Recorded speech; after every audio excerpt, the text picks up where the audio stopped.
watching, yes, the Yankees Entertainment and Sports Network.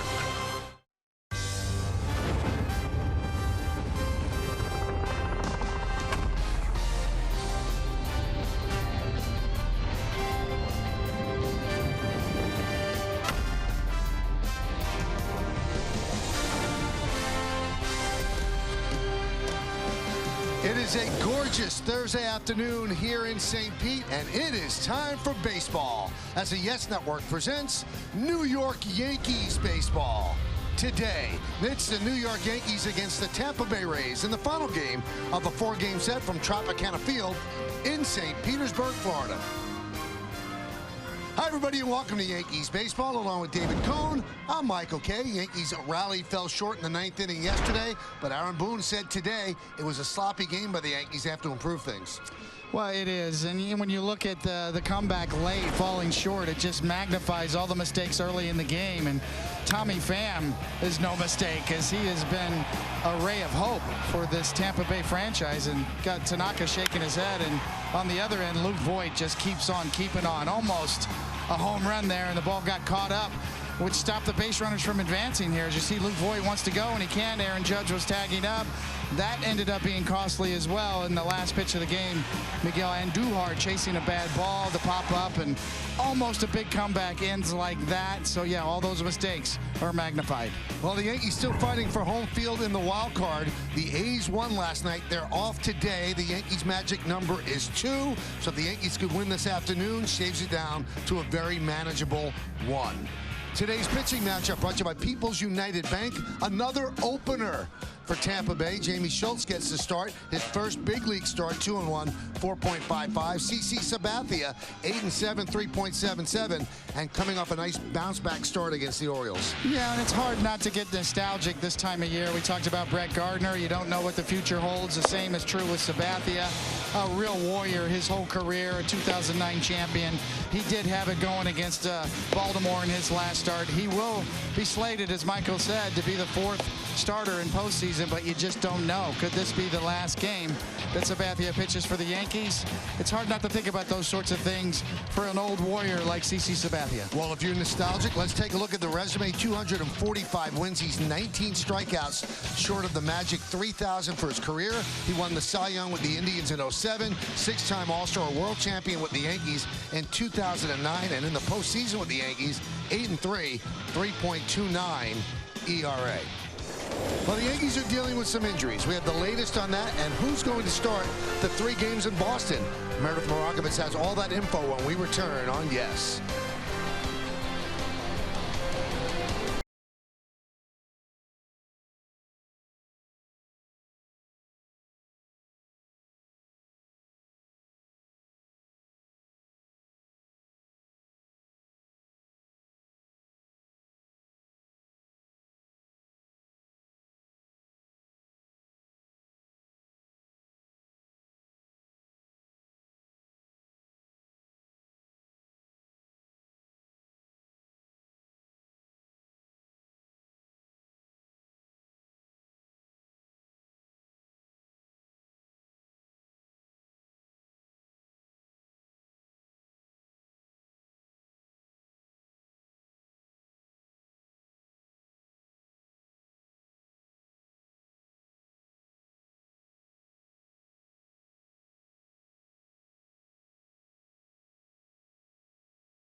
on Yes, I'm Meredith Morakovitz. Didi Gregorius and Aaron Hicks continue to inch closer to a return, and that brings us to this afternoon's injury report brought to you by Montefiore, doing more. Didi Gregorius was busy on the field earlier today doing some fielding at shortstop. He also hit in the cage for the first time since suffering that wrist injury this past Saturday. Didi came away from that and said that he felt fine. However, Aaron Boone not ready to say that he will definitely be seen in that Boston series. They're taking it day by day. They just want to make sure that the wrist responds okay. Meanwhile, Aaron Hicks also got in the cage today. He said there is no issue with the hamstring. He feels like he is ready to go. Now, the Yankees will not play him here on the turf, but he is expected to be in the starting lineup tomorrow night in Boston. Speaking of Boston, the Yankees announced their plans for starting pitching in that series. It'll be J. Happ in game 1, followed by Lance Lynn and Luis Severino. And while the Yankees still have not named a wild card starter, that does put J. Happ on line on regular rest to start that Wednesday game. The Yankees will ultimately have to make a decision, but certainly keeping that close to the vest for now. Plenty more to come here on the Yes Network. When we get back, Michael Kay will be joined by David Cohn. First pitch coming your way after the break.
Brought to you in part by NYA Langone Orthopedics. By Subway, try a signature app at Subway restaurants today. And by Jeep, the most awarded lineup of SUVs ever.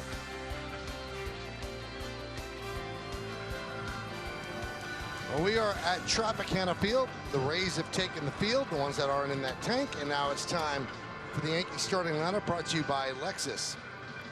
Aaron Boone put this together today. Brett Gardner in center field will lead off. Batting second, the right fielder, Aaron Judge. Luke Voigt at first base will hit third. Cleaning up left fielder, Giancarlo Stanton. Neil Walker at third base will bat fifth. Batting sixth and DHing Miguel Andujar. Gleyber Torres at second base, bat seventh. Batting eighth and catching, Austin Romine. And the shortstop is Adeiny Echeverria. He will bat ninth. And in case you were wondering, yes, we're going to have another opener. 21 games this season.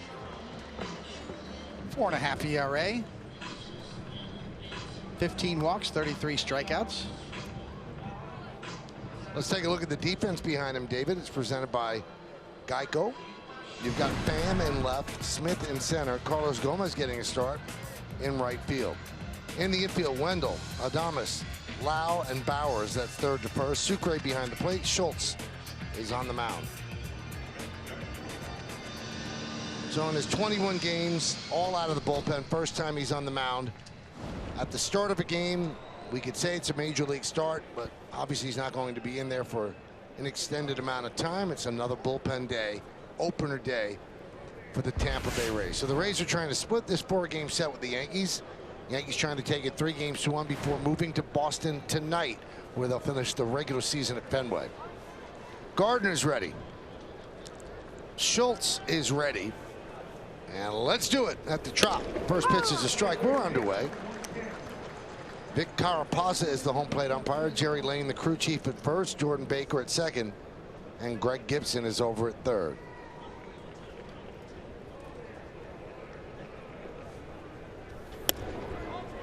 One and one. It's kind of been part of the Rays' daily routine, and Cash, the manager, kind of waits for the lineup to come out for the opposing team and then decides who the opener is going to be.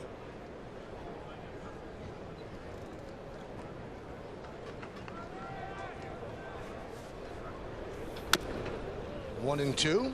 So Gardner leading off, as Aaron Boone said he just wanted to give Andrew McCutchen a day off. It said been very difficult to take him out of the lineup. He's been so good, but wanted to do a day game after a night game. But obviously he's available off the bench to pinch hit.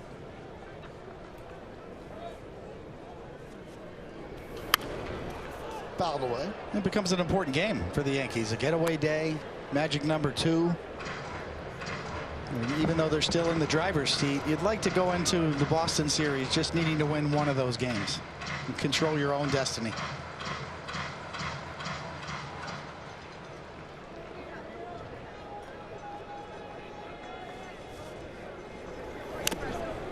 Swing and a miss.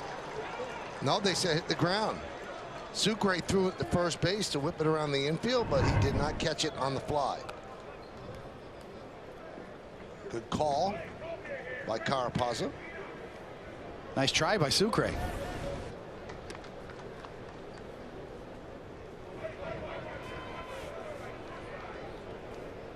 It's an old saying in baseball, Michael. You ain't trying if you're not cheating. Now, for our young viewers, we're not endorsing that. It's just an old saying. Difference between cheating and gamesmanship.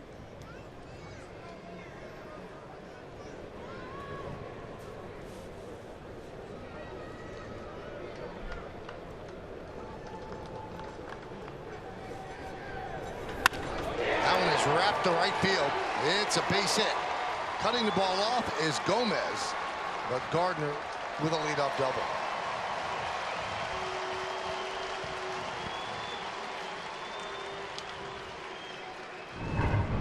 Just the start the Yankees needed on a hanging breaking ball, and Brett Gardner does what you're supposed to do with that. And that gets by Gomez. That could be a triple. Absolutely. One thing about Gardner is he still runs just about as well as he ever has.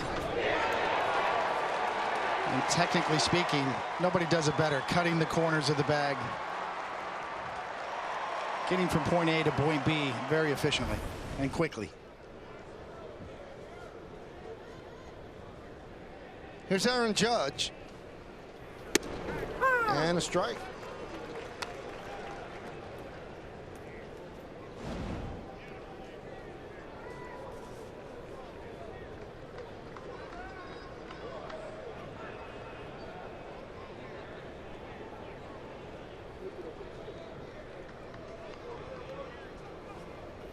I saw that shot of the young fan with the cell phone taking pictures. And Tiger Woods said something earlier this week. I thought that was really astute. He said, the cheers are different now when you do something well. He said, when I started, you'd get a lot of clapping. He says, people can't clap anymore because they have a phone in their hand, so they scream. He says, it's just a different sound when you do something well. The 0-2. It's true. At concerts, you don't burn your thumbs anymore. No more lighters. Just hold up the cell phone for the light.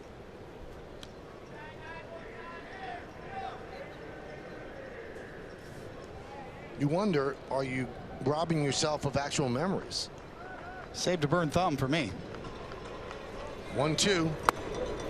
2-2.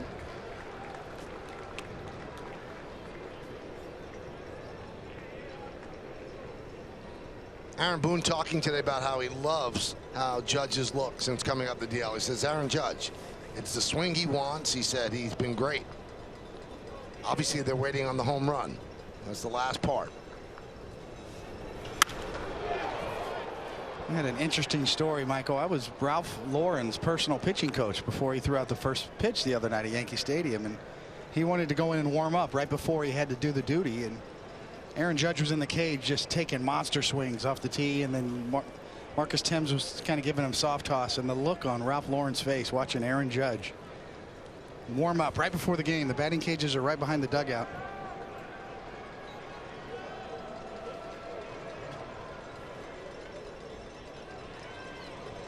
Two.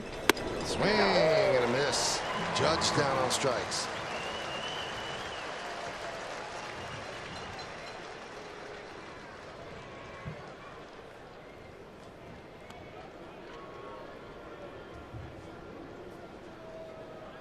First baseman, number 45, points.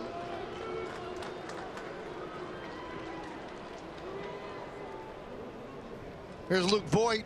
The Yankees tried a big comeback in the top of the 9th inning, and Voit hit a ball that he thought was out, but it fell just short. Malik Smith could not make the catch. Voit just got a single out of it. It was that close to a grand slam. And Luke Voit was pretty hard on himself after the game, saying that he should have been at second and then progressively would have been at third base for the Tyler Wade at bat, which could have been a sac fly to tie the game.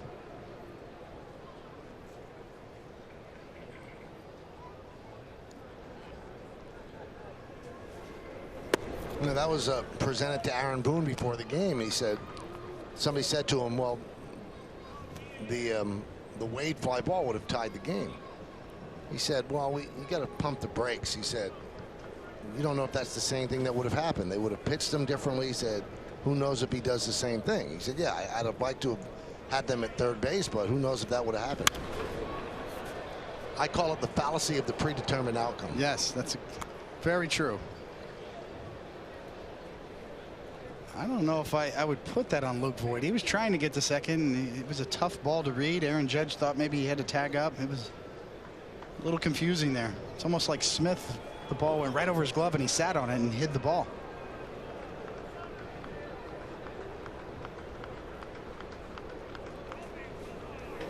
And also, if you look out there where the ball traveled, it's very dark. It's not a highly illuminated part of the park, so it's tough to really get a read. And as David said, Smith's body kind of obscured where the baseball was.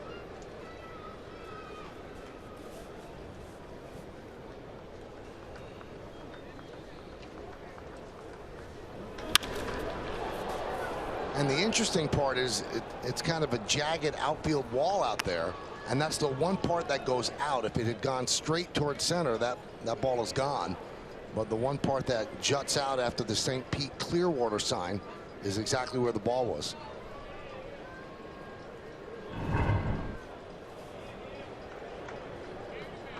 And there it is.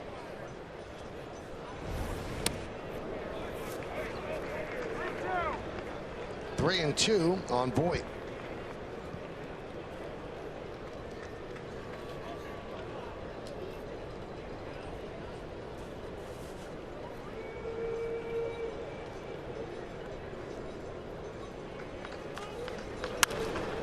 You know, the Yankees had the spirited comeback attempt, but just talking to Boone today, he's a guy that puts a game away when it's over.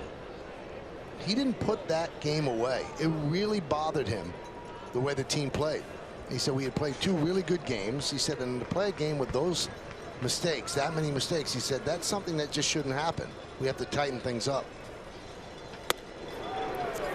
Checks the swing. Did he go? No, he did not. So a walk to Voit.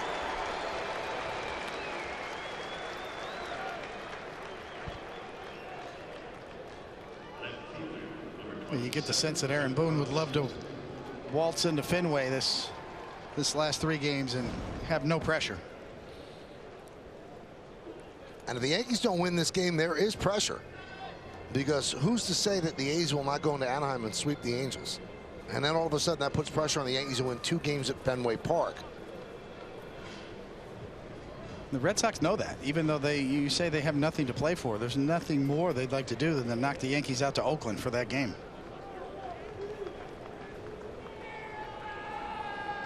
Here's Giancarlo Stanton.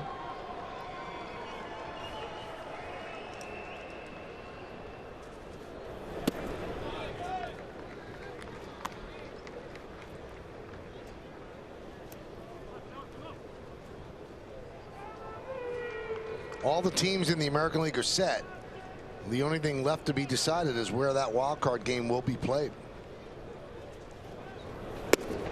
And things have gotten so wacky in the National League that there's a high probability that the wild card game could be Dodgers and the Cubs. I mean, the Rockies refuse to lose. The Milwaukee Brewers are playing great baseball.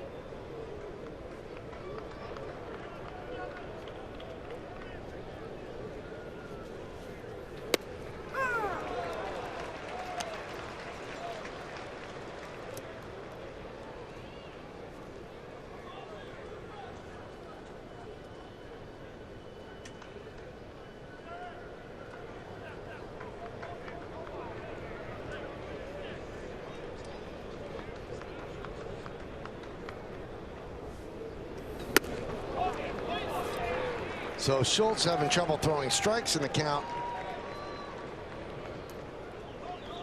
is 3-1. Neil Walker's on deck.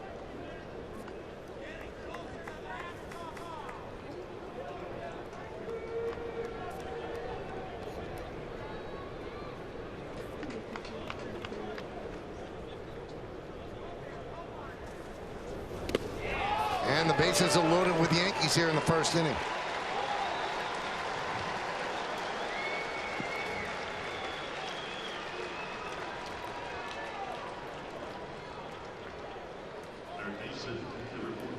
Well, Neil Walker had the big 3-run home run in the first inning yesterday, when the Yankees were unable to have it stand up because the bottom of the first, Tanaka sloppy in the field and didn't have great command. Kyle Snyder comes out and talks with Schultz. Well, let's look at the game time weather presented by Bigelow Tea. This is one of the days you wish that there wasn't a dome. 86 degrees, 65% humidity, the wind 5 miles per hour, warm and bright outside, cool and dry inside.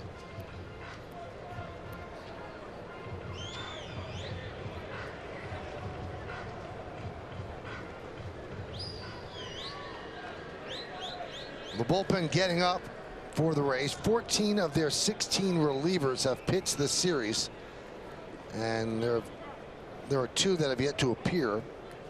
Hobie Milner and Austin Pruitt, and Pruitt is warming right now. It's the flip side of the opener strategy. What happens if the opener can't open?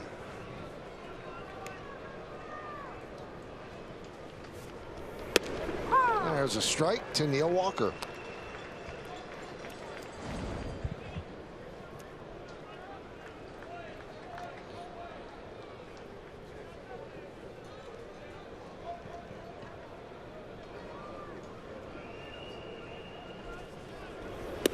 Oh, 2 on Walker.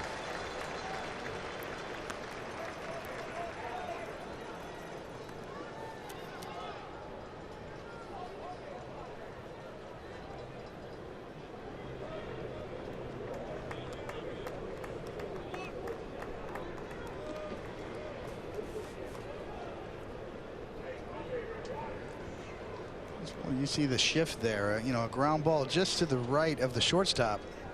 There's nobody to turn the double play on, so sometimes the shift puts the infielders in a bad spot. That one gets through Sucre. A run will score. Gardner touches up.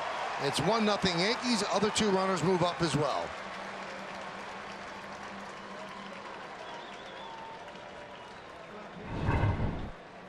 Slider in the dirt, just comes up. You can see the one thing a catcher loves to do is get the glove down on the ground. Big mistake right there. Anytime the ball hits the dirt, it's going to be a wild pitch. Sucre's the one there. Just get the glove down and let the chest protector do the blocking. So 1-2 on Walker. Second and third, 1 man out. Just got a piece to stay alive. Walker got hit by a pitch and had to leave the game. That's why it was Tyler Wade that came up in that big spot in the ninth. And when Walker came into the clubhouse today, a heavy compression wrap on that area so that didn't swell up. Obviously it worked because he's in the lineup.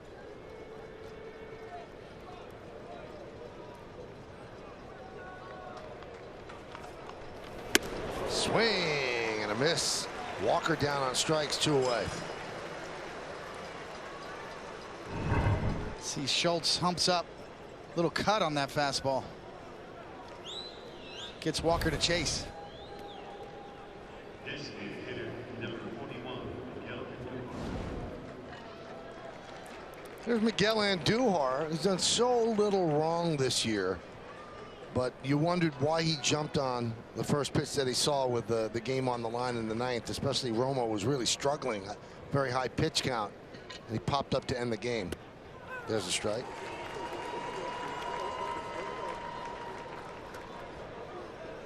I think the type of pitch as well, Michael. It was a slider that started at Andujar and still stayed inside, and he still offered at it. Popped it up to third.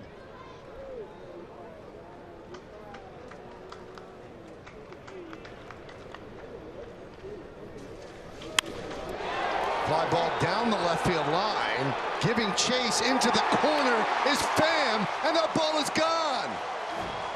A home run just inside the pole. A 3-run shot. And it's 4-0 Yanks.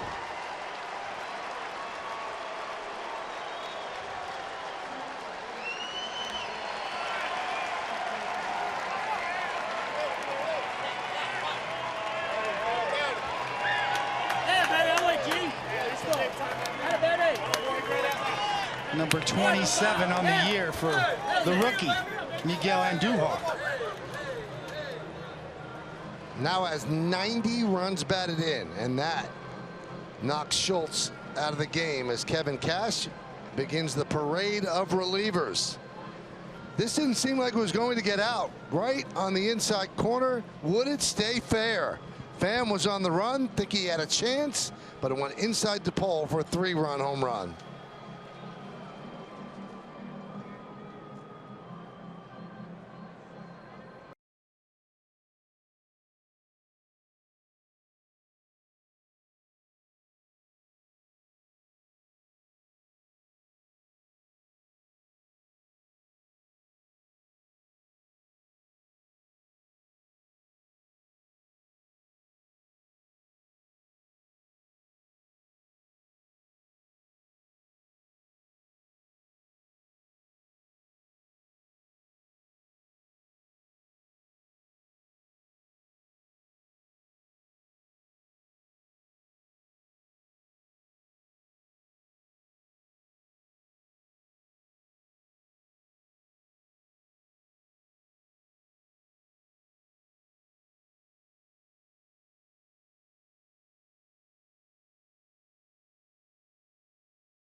Store at 527 Madison Avenue. Receive 2 tickets for free, so go pick up a JBL speaker or headphones today while supplies last.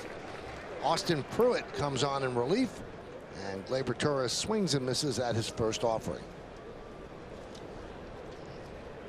Yankees scored 3 runs in the first yesterday, and they've scored 4 here in the first today. That shows you the skill level of Miggy right here to get inside that pitch. Almost a similar pitch that he popped up on last night, an inside slider. Gets his hands inside the ball and keep that pitch fair, keep that batted ball fair rather.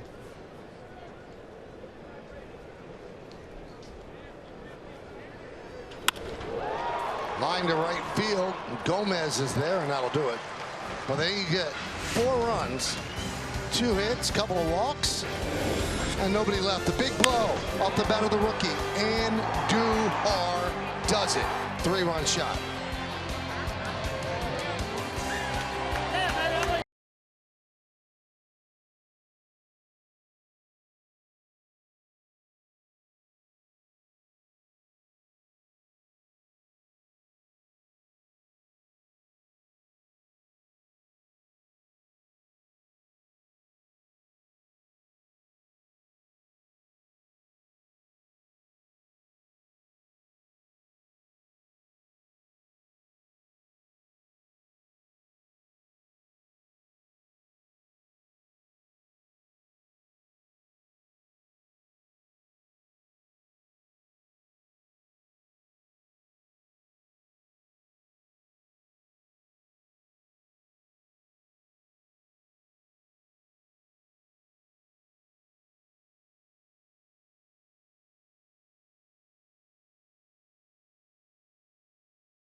Take a look now at the starting lineup for the Rays, brought to you by Lexus. Malik Smith in center field leads off. Batting second, the left fielder Tommy Pham.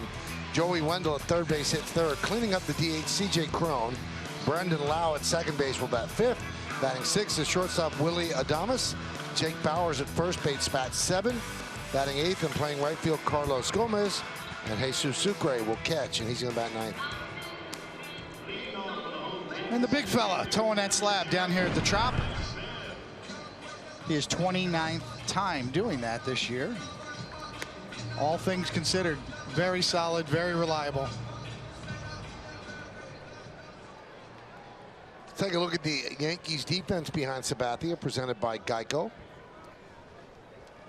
Stanton in left, Gardner in center, Judge in right. In the infield, Walker, Echeverria, Torres, and Voit, third to first. Romine gets a start behind the plate, day game after night game. They give Sanchez the day off, and Karsten Charles Sabathia is on the mound.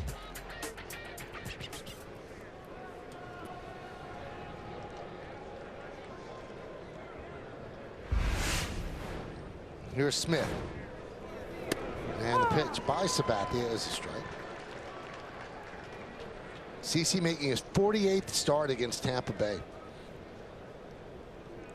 And since 2014 at the Trop, 4-1, 1.56 ERA.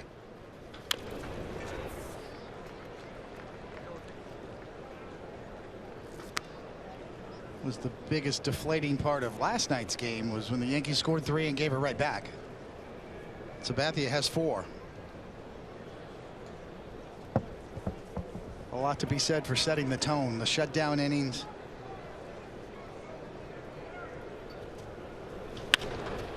Sky to left field. Stanton on the run toward the line and makes the play in fair territory for the first out.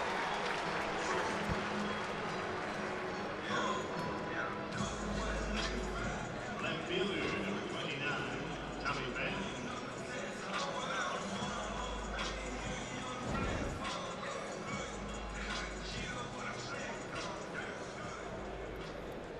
Here's Tommy Pham. Has a 10-game hitting streak, blasted a home run yesterday off of Tanaka. Off the high wall in center field. He also has a 28-game on-base streak. And since August 24th, highest slugging percentage in the AL.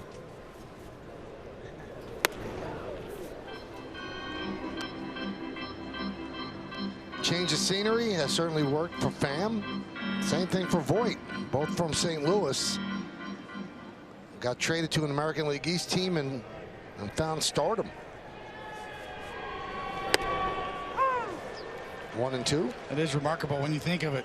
You saw that list of slugging percentage leaders, and both Pham and Voit right at the top of that list. Top 5.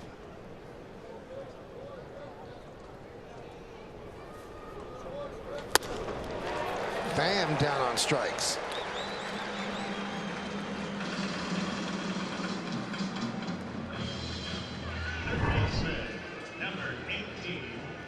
good early sign from Sabathia when he can locate that cutter up and in. Everything else works off of this pitch, and a good look at that swing and pitch and on Yesmo, and brought to you by your Mercedes-Benz Tri-State dealer.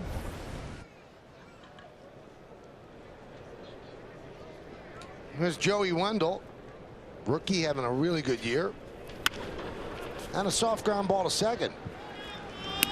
And that is an easy 1-2-3 inning for Sabathia. He threw just 8 pitches. We'll go to the second.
Camry Hybrid, the official hybrid vehicle of the New York Yankees. Do you agree with the Cubs' decision not to celebrate last night after clinching a postseason berth? Why or why not?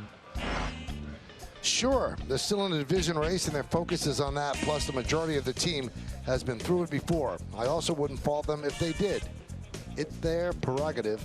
Follow Yes Network and tweet us your responses using hashtag Yankees Camry Hybrid. Keep the conversation going. Kind of covered all the bases with that answer, right? Yeah. There's the Central. Cubs tried to blow the game last night. Maybe it was a way they won the game. They had to go to extra innings. Brewers are right there.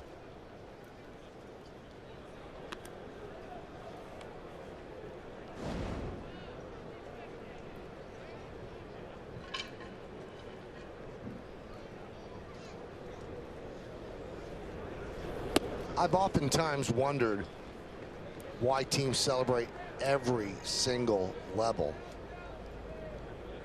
See the wild card in the National League. Dodgers lead the Cardinals by just 1 game for the second wild card. But, you know, when I talk to managers and players, it's a long season. It's a way to blow off steam. It's a way to celebrate something that you wanted to do.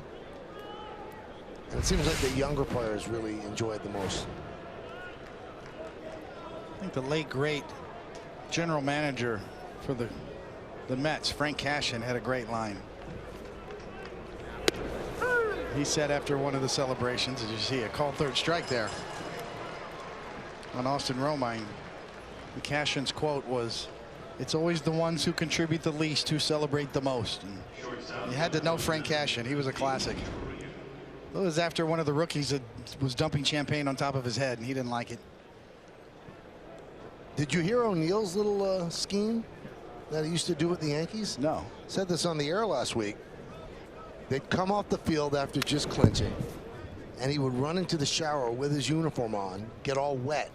He said, if you're wet and you go through a celebration, they don't put champagne on you. They just want to get you into a state of being wet. And he said, since I'm wet from the shower, they left me alone. O'Neill's very tricky.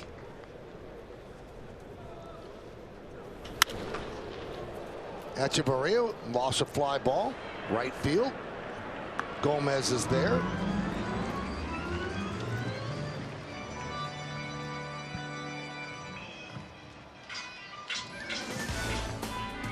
Take a look at T-Mobile, built for baseball. Cardinals had a shot. What a stumble. He tagged air and then he tagged body. And they celebrated it, and Bob Uecker was right in the middle of it.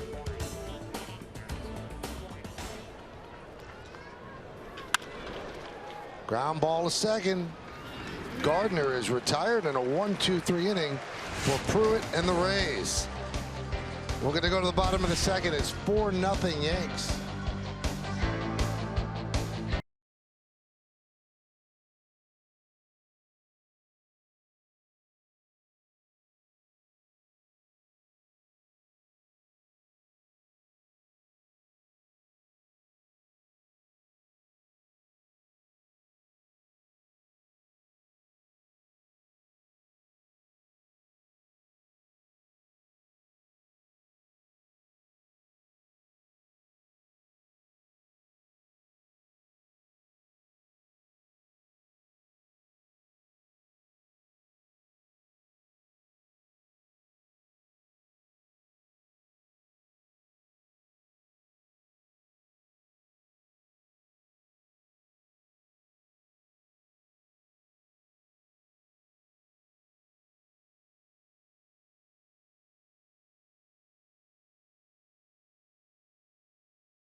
Feel free.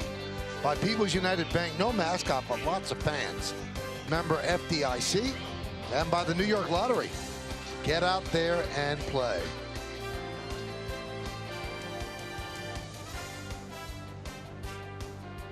Gorgeous day outside. And a good day for Yankee fans inside. 4-0 as we go to the bottom of the second inning. Sabathia worked a 1-2-3 first inning on 8 pitches, 7 strikes.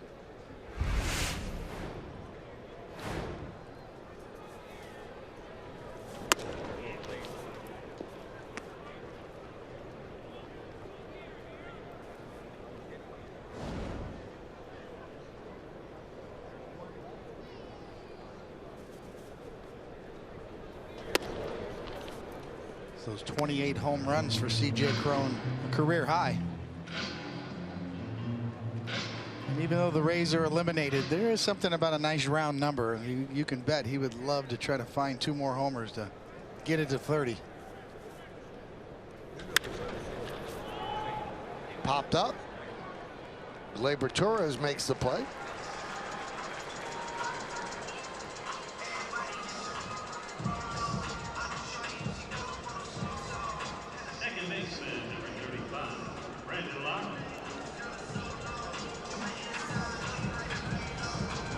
Brandon Lau, Yankees have struggled with him in this series. He's 4 for 10. An impressive young player.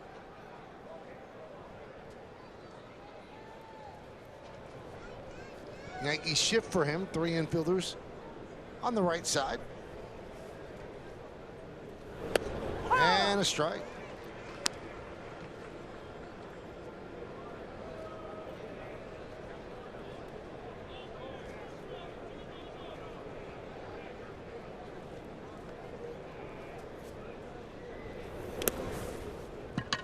One and one.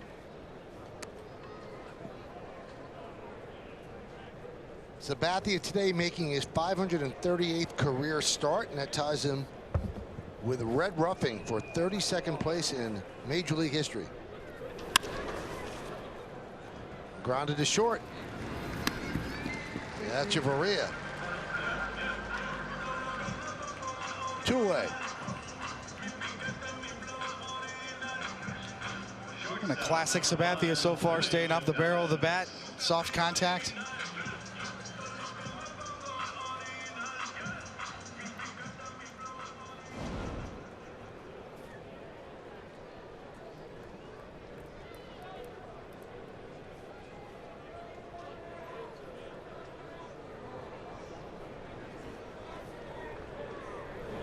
There's a strike.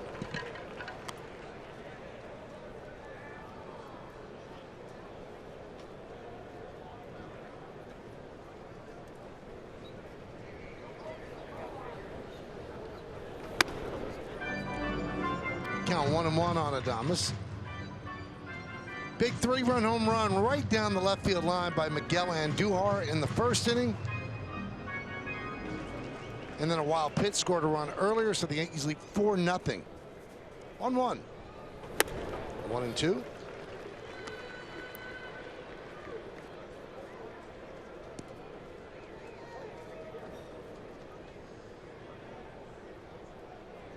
Sabathia, very much a pitcher that has always pitched on feel.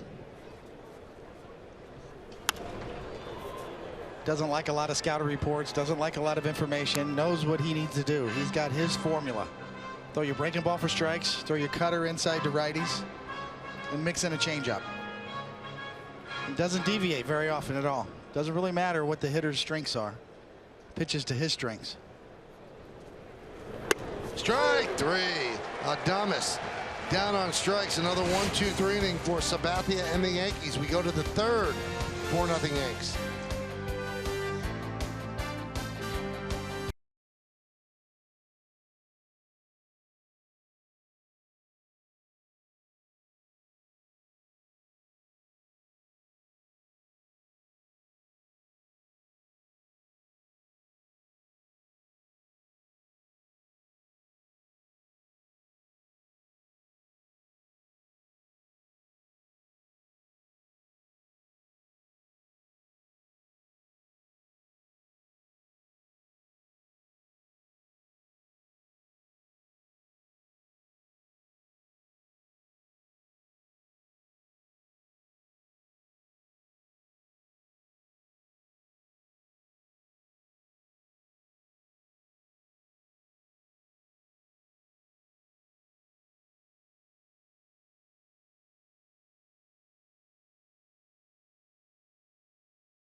MLB At Bat is your #1 Yankees app. Customize your experience. Catch every moment this season.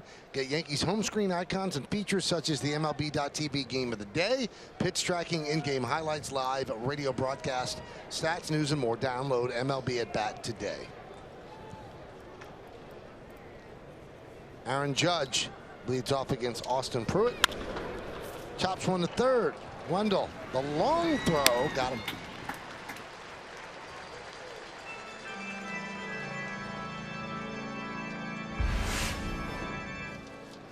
That'll bring up Luke Voigt, and it's time for the Jeep Hitter Scouting Report.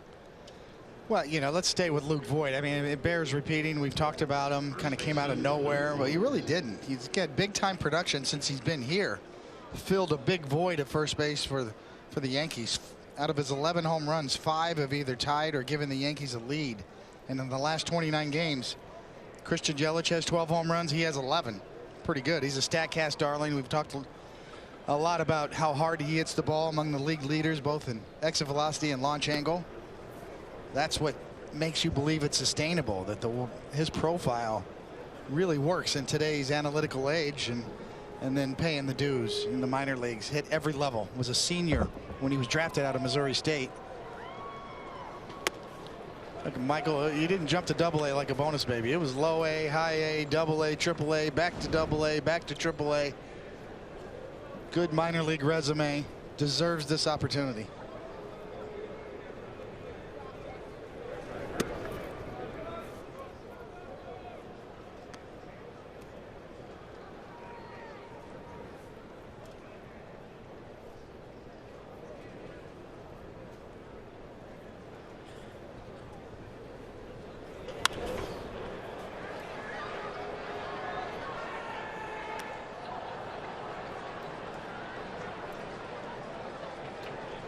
Major league average for exit velocity right around 88 miles an hour off the bat. Luke Voit 92.4, significantly above average. That was a base hit. Well struck ball through the right side of the infield. He makes a big turn at first, but he picks up another hit, so he's been on base twice. The harder you hit the ball, the better chance you have to get a hit. It's not everything, but it's something. That was 98 miles an hour, a ground ball that just shot right on by. Chalk up another knock. 6th hit of this series. 2 doubles and 4 singles. One of the singles almost was a home run, should have been a double. Here's Giancarlo Stanton, walked and scored in the 1st inning. And there's a strike from Pruitt.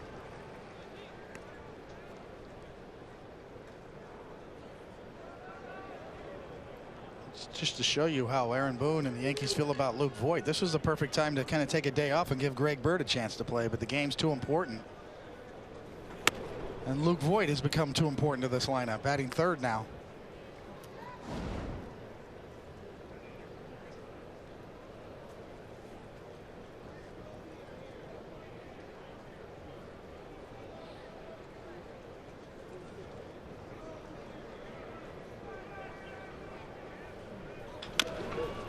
Tapped in front of the plate. Pruitt grabbed it, or should I say Sucre grabbed it. They said it's a foul ball.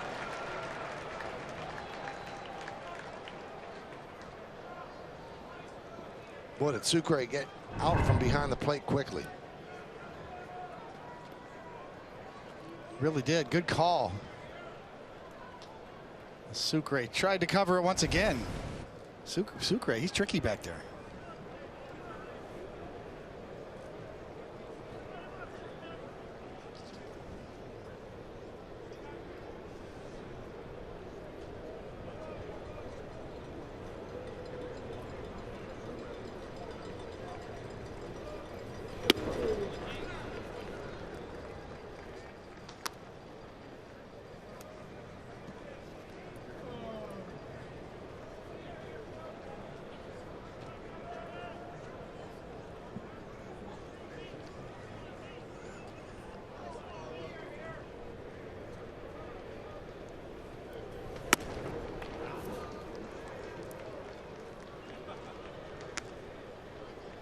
So 3-2 on Stanton.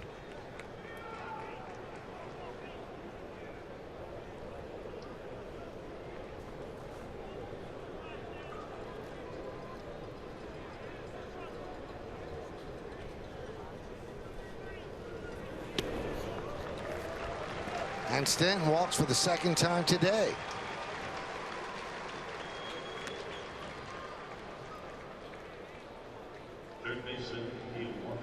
You get the feeling today that Cash had Pruitt slated for his innings eater guy, kind of the guy that follows the opener but pitches more innings, more starter-like workload.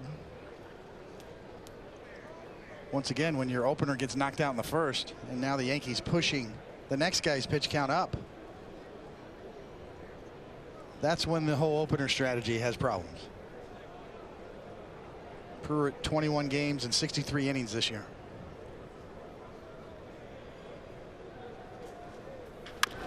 Neil Walker chops one to first. Bowers takes it himself. Runners move up.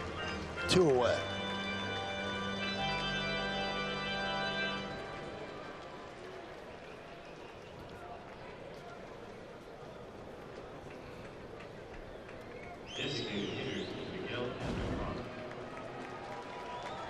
So here is Andujar. Homered in the first inning, his 72nd extra base hit of the year. He now has 49 ribbies in his last 55 games, 90 runs batted in overall, and now 27 home runs.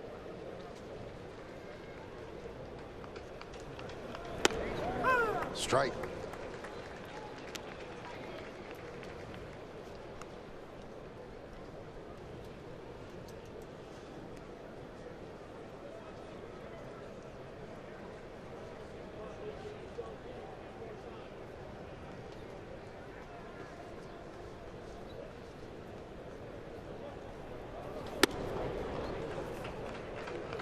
Talked about the total base numbers of Miguel Andujar the other night. Added 4 more in his first at bat. Got a chance to get to 300 total bases in his rookie year.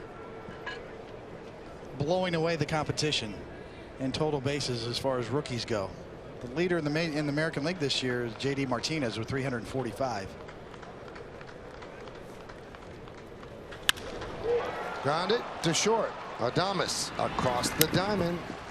Gets Andujar. No runs a hit, no errors, and 2 men left on base. Go to the bottom of the third.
David Zarkauer was one of our outstanding EVS operators, responsible for the great replays you see during the games, a multiple Emmy Award winner and TV veteran over 30 years on the New York and national sports scene. Zark has been in the truck on Yankees, Nets, Mets, Rangers, and Knicks shows, to name a few, as well as 19 years for CBS Sports, where he worked on the NFL, March Madness, and the U.S. Open Tennis Championships. He affectionately referred to everyone as neighbor.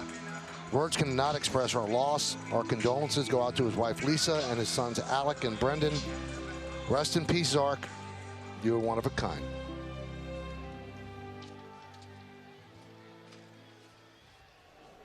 Shocking.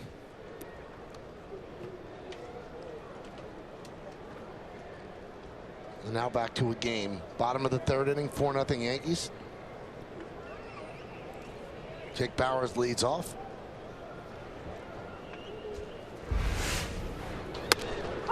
And a strike.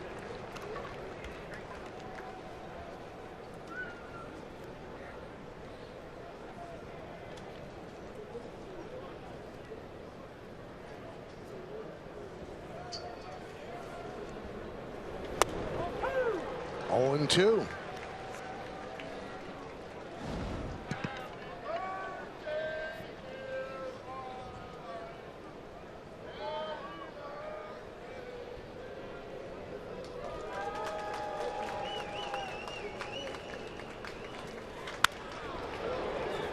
Fly ball, right field, coming on Judge, and he's there.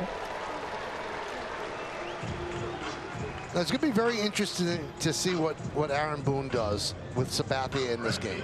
A lot of managers or coaches in other sports want nothing to do with knowing what incentives are in contracts. They don't want to be managing or coaching toward that or prohibiting a guy from getting it. CC Sabathia, in his contract that he signed this year, had $2 million in incentives for innings pitched. So he would get $500 grand if he pitched 155, 500 gram 165, 500 gram 175, and 500 gram 185. So that would total the $2 million he could get if he pitched a lot of innings. Well, he came into this game with 148 innings, which means if he pitches 7 innings in this game, he's going to get $500,000. Now, the Yankees have been very clear that they don't like Sabathia going 3rd time through the order. And I would doubt that Aaron Boone has any idea about that incentive. And if he does, I'm probably sure he doesn't want to know. So we'll see if they let Sabathia go the 7 innings, if he continues to cruise like this.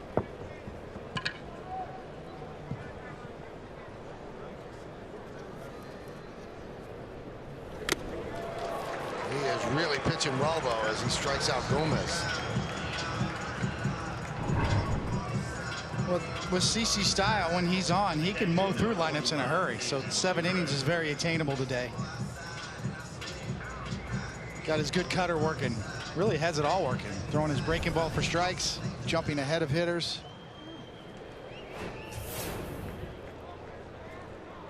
Sabathia is a good getaway day pitcher. Doesn't mess around. There's Sucre. And a strike. As far as the incentives go, Michael, I don't think it's really a big issue for the Yankees. They'd be glad to give it to Sabathia. It's not going to impact their luxury tax issues at all.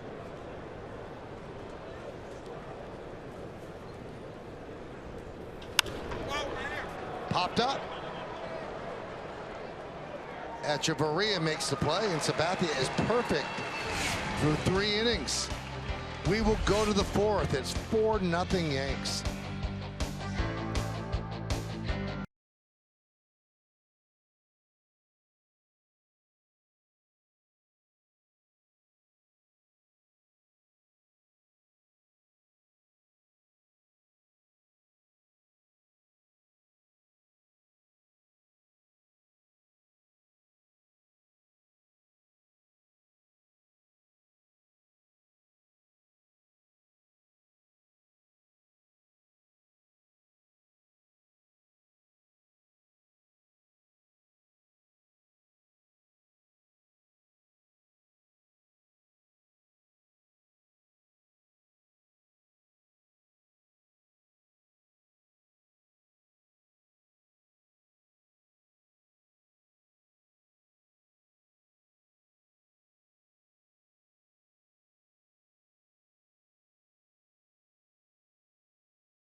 The scoreboard is 4-0 Yankees. All 4 runs coming in the 1st inning. Jamie Schultz started for the Rays. Got knocked out when Andujar hit one down the left field line for a 3-run home run. And then Austin Pruitt came on to get the final out of the 1st. Worked a 1-2-3 second. Got out of a jam in the 3rd. Still in there here in the 4th, facing the bottom 3rd of the Yankee order.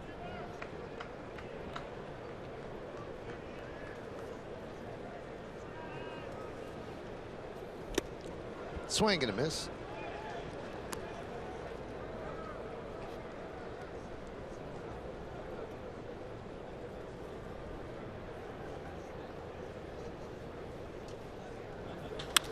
Lined into center field. It's a base hit.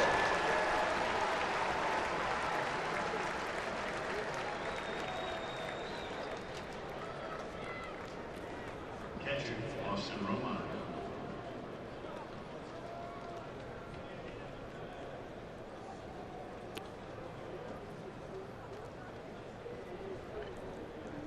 Good to see Glaber back in the lineup. Second day in a row on a day game. Little blip in the screen there with a sore groin.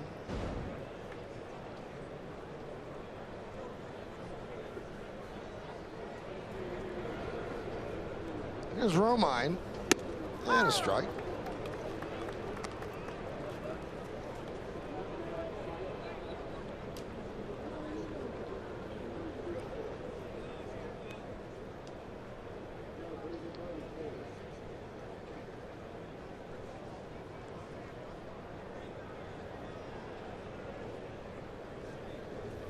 Someone asked Kevin Cash, the Rays manager, before the game, if you were the Yankees, who would you start in the wild card game?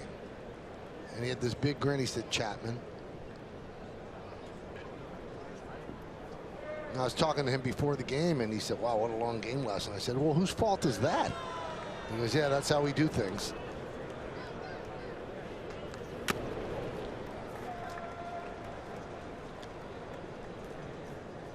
One and two on Romine. Yeah, I mentioned, you know, Aaron Boone being very adept at having his relievers come in with no men on base, starting a clean inning, and that keeps the game moving. But we did see 3 different relief pitchers for 1 out each in the middle of that game last night.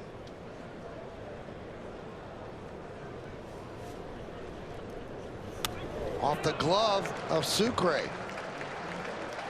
So Torres will move to second.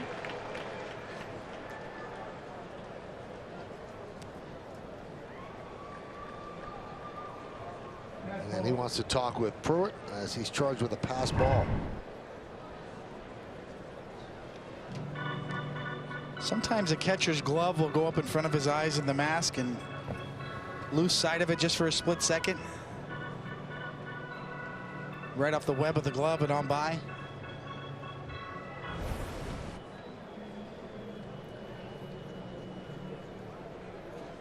That didn't have cross up to it. You didn't get that feel, right? No. Just wondering why he went out and talked at that point.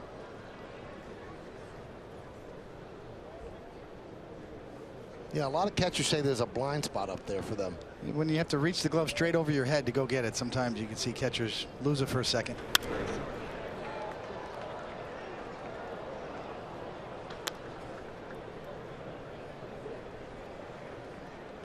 Seeing more and more in today's game with almost no base runners or even a base runner on first, where catchers will give multiple signs because they're worried about the camera views. Teams trying to get an advantage on signal calling.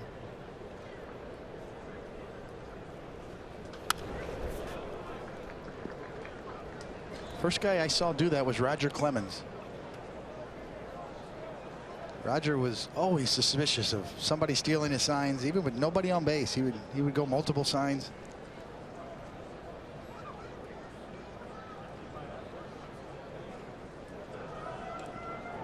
Goes back to the Bobby Thompson home run. There's always been talk in baseball about that.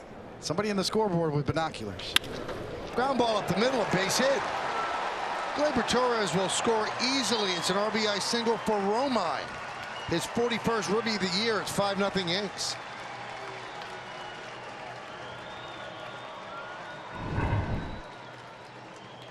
You can't say enough about the job Austin Romine has done this year and filling in when Gary Sanchez was hurt, and now in his more traditional backup role.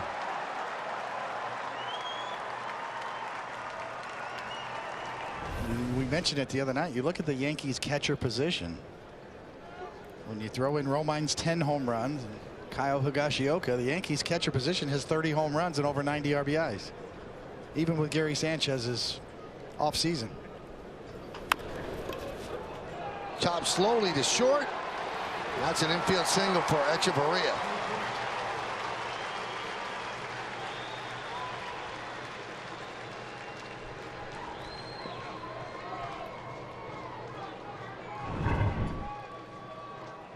Full swing into the bat.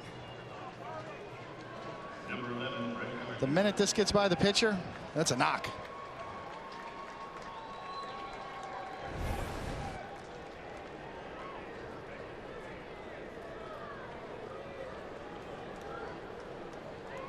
So first and second, still nobody out.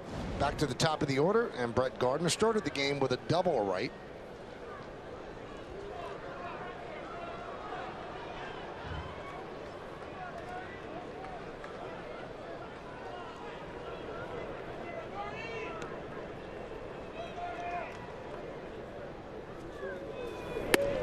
There's a strike.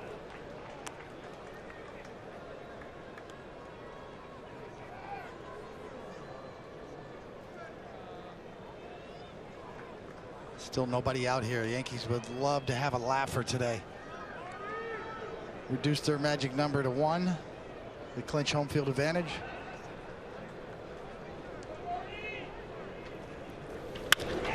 Grounded to second. Let's see if they turn 2. There's 1. A little bit of a bobble by Lau. That cost them the double play.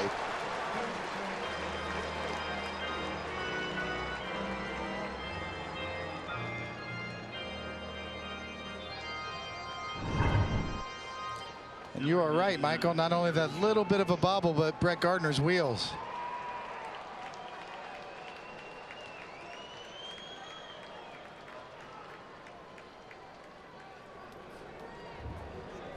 However slight, I think Gardy was going to beat that anyway.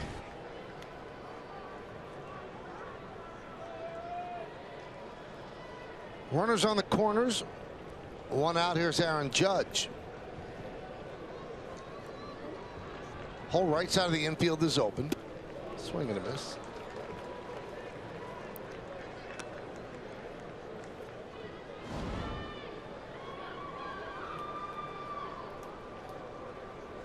It's not quite 2 months that Aaron Judge missed.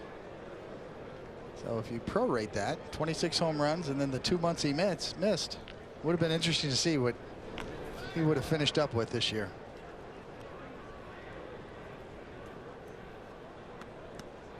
A lot of production that he brings to the table. 52 home runs last year.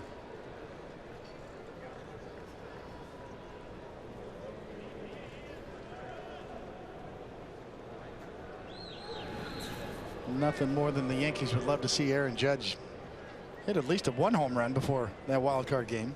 I know he would like to see it. Still waiting on it since he's come off the DL.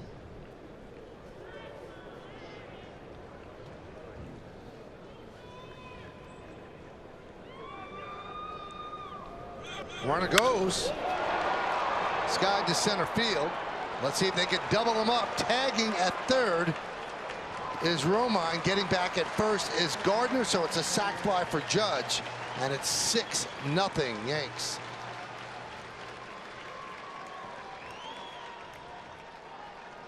Number 45, Blue Points.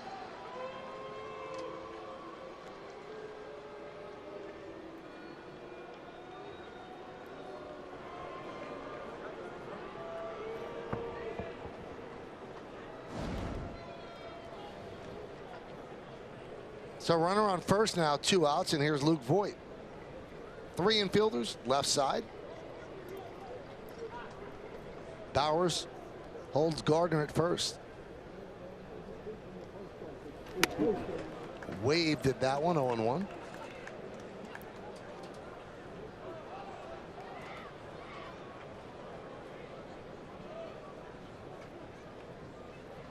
Top of the 4th inning, 6-0 Yankees. 6-6-0 for the Yanks, 0s across for the Rays. They have not had a base runner against Sabathia, who's worked quickly, efficiently, and economically. You know, Michael, we've seen the shift evolve. This is the last piece of the puzzle. You see Sabathia on the bench has been cruising so far. A righty pitcher and a righty batter. This is something we didn't see a lot of over the last couple of years. Stutter step, and then Gardner will steal second standing. He started, he stopped. Nobody threw over, and then he started again and ended up stealing the bag.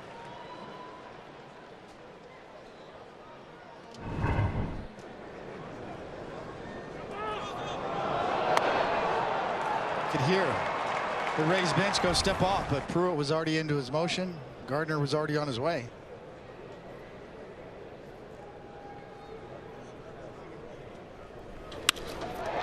Ripped into center field, coming on. Smith dives, can't make the play. Ball kicks away. Gardner scores. Moving to second is Voigt. 7-0 Yanks.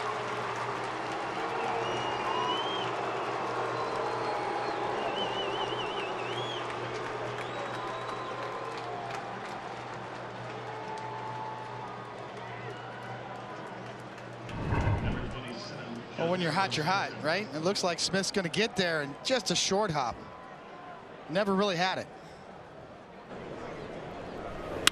And yes, another line drive off of Luke Voigt's bat. Kicks away from Smith. I believe this hit the ground first anyway. Yes, a little bit of a short hop there, even if he had held on. Third double of the series for Voigt. And a strike to Stanton. The thrill of victory. The agony of the drop. Line drive.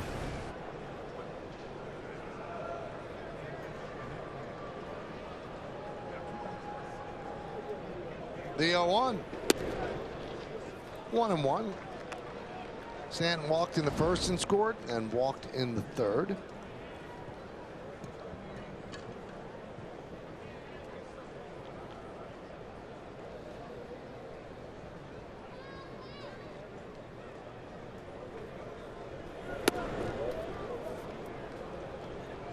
Two and one.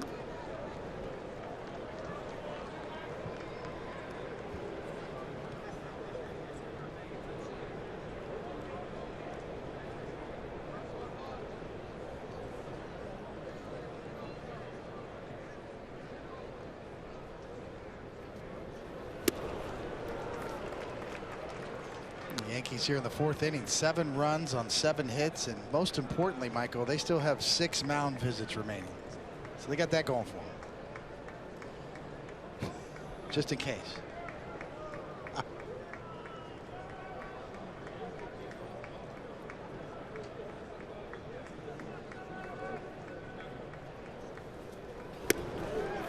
And Stanton swings and misses, and that'll do it. But the Yankees get 3 runs, 4 hits, 1 man left. 7-0 Yankees.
Will be the new network home of Thursday Night Football, and the schedule on Fox this year is loaded with one huge can't-miss matchup after another. Thursday Night Football beginning this week on Fox.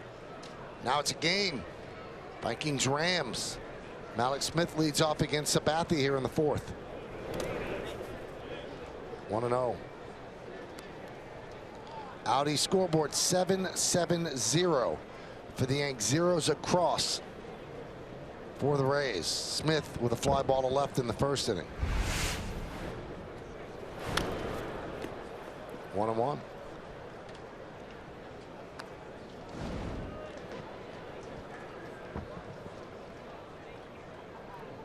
Sabathia 28 starts this year. He's pitched 7 or more innings in just 4 of them.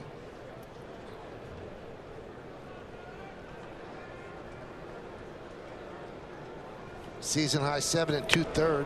And that was against Tampa Bay on June 17th.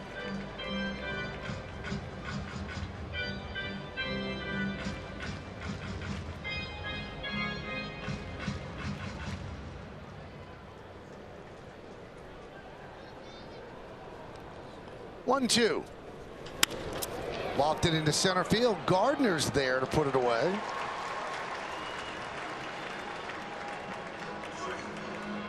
You know, Michael, a lot of talk about CC Sabathia, his place in history. You know, so close to the 3,000 strikeout club. There's only 16 members in that club in the history of the game. 14 of those members are in the Hall of Fame. Curt Schilling and Roger Clemens are the only two who are not. So you talk about 300 strikeouts in a season, 3,000 in a career. Very impressive. Probably going to have to come back next year to get there, but nonetheless, knocking on the door. And he's got 3 today.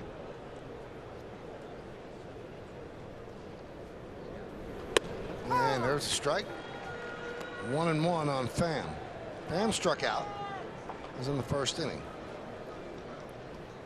CC Sabathia broke in when he was 20. He was a youngster in the big league clubhouse. He's now 38 years old.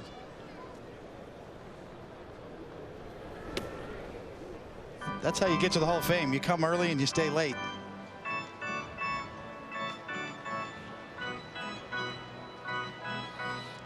You go back to 2008, the year before the Yankees signed Sabathia.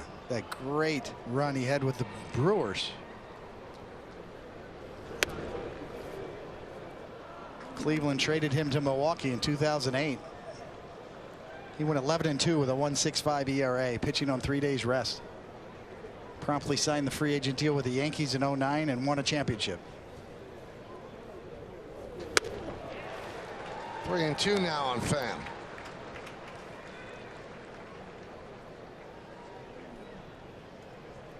The Yankees do not win the 2009 championship without CC Sabathia.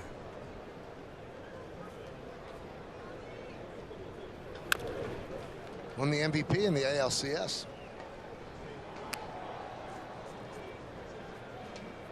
Today is his 538th career start.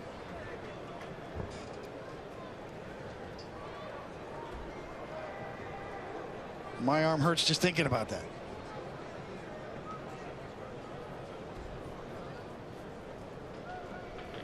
Swing and a miss. Bam. Down on strikes, 2 away.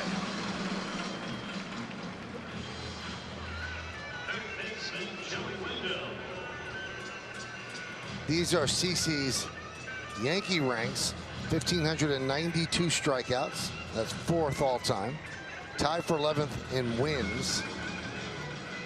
And tied for 7th in starts.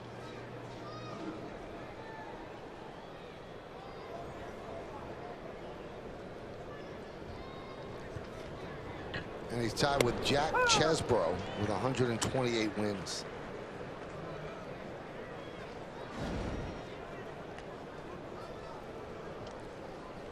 I think flip phones were just coming out when CC Sabathia broke in 2001.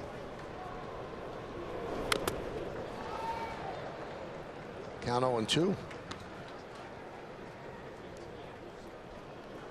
course, some people still have those flip phones. Mm-hmm.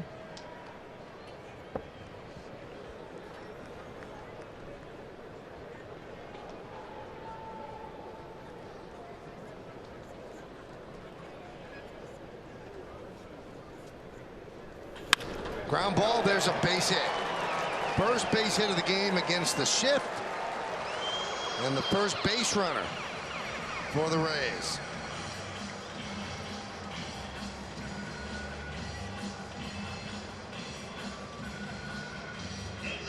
And in 2001, when CC broke in, this is a ground ball to third base.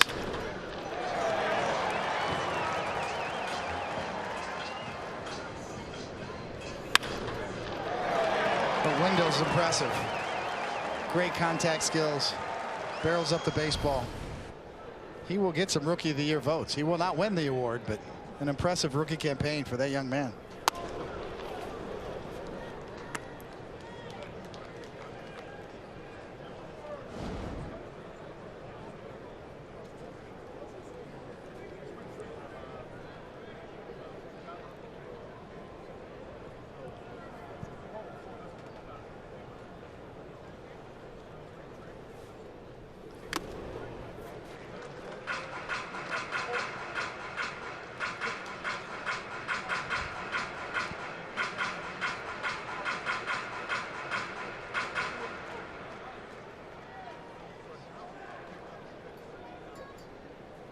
44 pitches from Sabathia, 33 strikes. 1-2.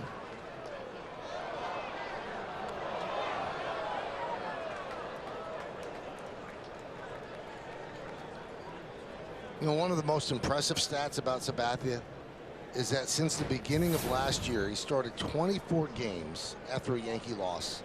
The team is 19-5. He's 13-1. That's a stopper. That's how you avoid losing streaks. 1-2. 2-2.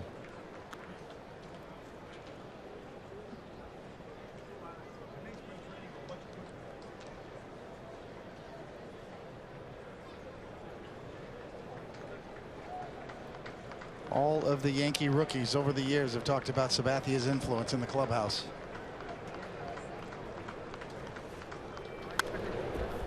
The changing of the culture from the old guard, the hazing days of rookies made to play rookie roles. Sit in your corner, don't talk to anybody. Go get me some coffee. Sabathia has led the charge to change that culture, integrate the rookies, make them feel welcome, help them.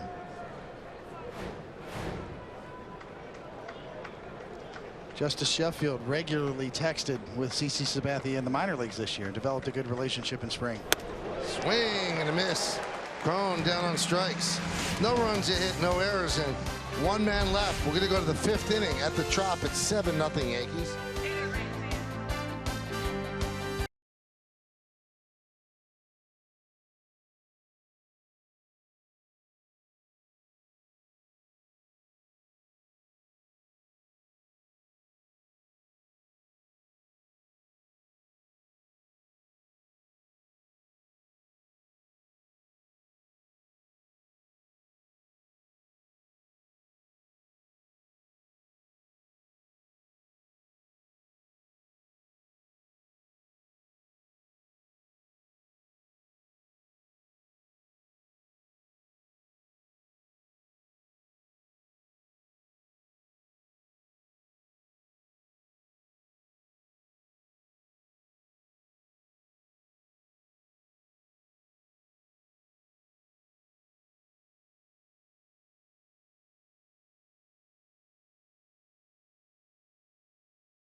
Concentrating on.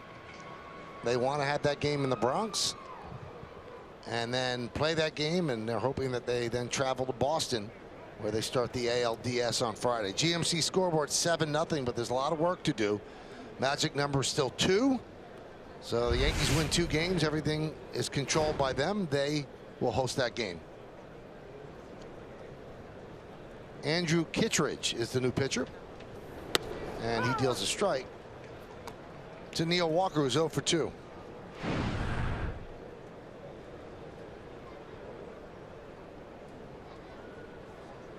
Numbers are not great for Kittredge. 0-2.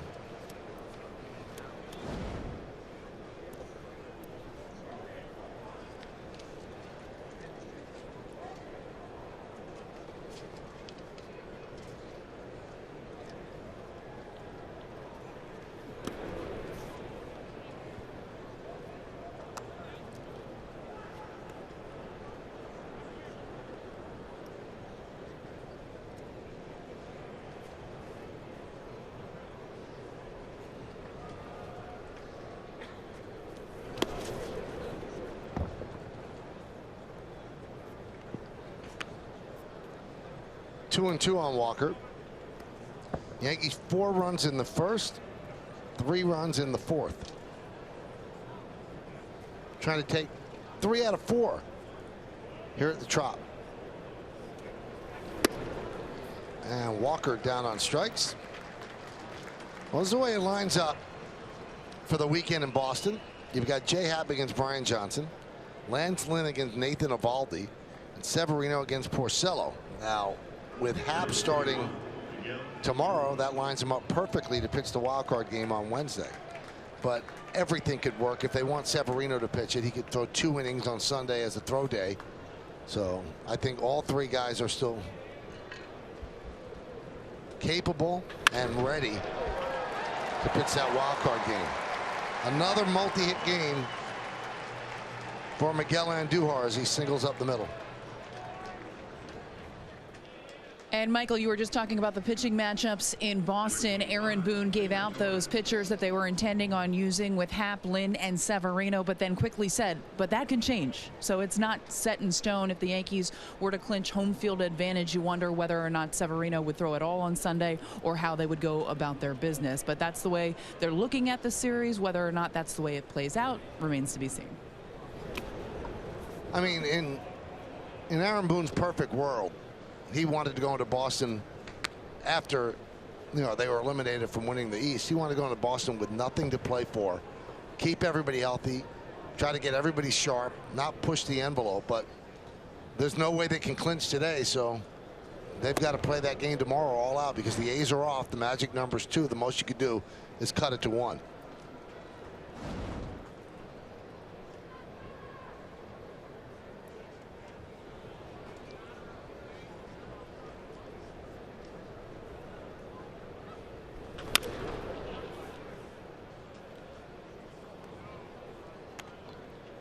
So since August 1st, and I actually think that the body of work is going to be a lot smaller than that to choose them. Severino 5-4, 4.53. Happ has pitched the best of the 3. Tanaka 3-4, 3.59. And he said yesterday's struggles, they were mechanical. Makes sense. When you watched Tanaka pitch last night, he did seem out of sorts and made a very uncharacteristic error in the middle of that inning that set everything up. That really shocked the Yankees because they consider Tanaka a Gold Glove caliber defender on the mound.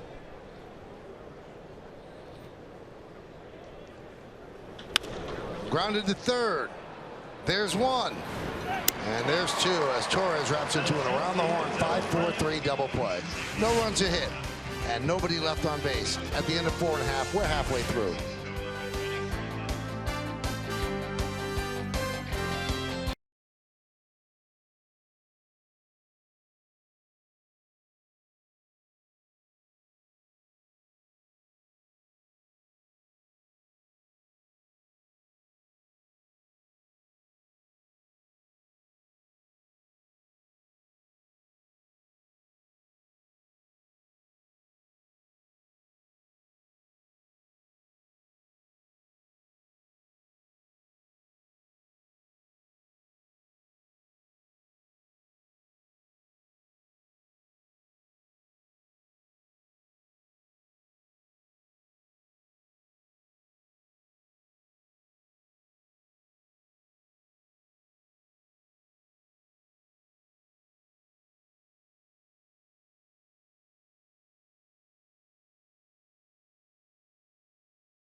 Secure the best locations for the 2019 season. In addition, As a new season ticket licensee, you'll enjoy significant savings and flexible payment options. With plans starting at just 9 games, now's the perfect time to start your legacy with 2019 season tickets. Call 212-YANKEES or email seasontickets@yankees.com for more information.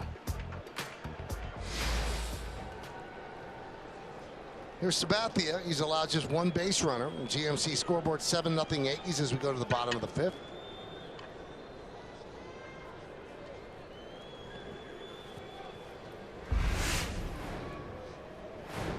.48 pitches for Sabathia, 36 strikes. That's 75% throwing strikes.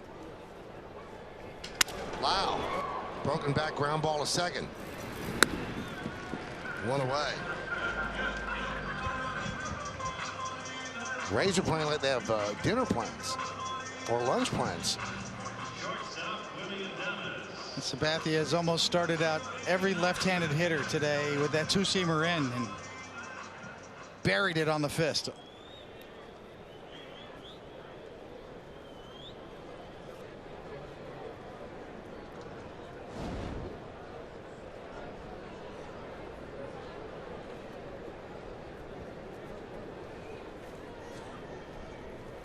Pitch to Adames is inside.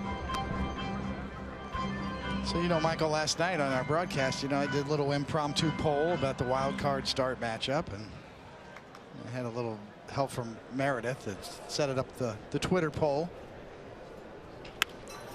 Ground ball to third. Walker. 2 away. Choices is a pretty simple question. You know, I threw in Chad Green as a starter for the opener theory. If the Yankees were going to employ like a bullpen opener theory, that to me it would be Chad Green would be the choice, and obviously J Happ, Luis Severino, and Masahiro Tanaka. And got over 28,000 votes in. J Happ 52%, Luis Severino 29%, Masahiro Tanaka 12%, and Chad Green 7%. It will be interesting to see if those votes change if Happ has a bad start tomorrow. And that hit Bowers on the way by.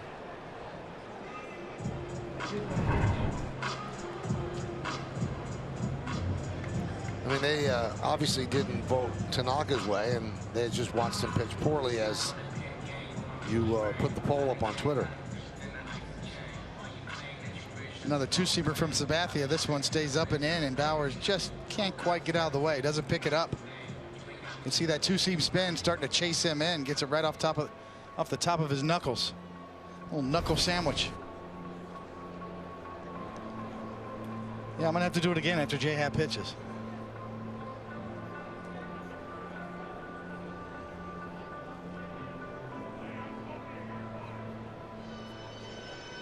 Right fielder Carlos Gomez.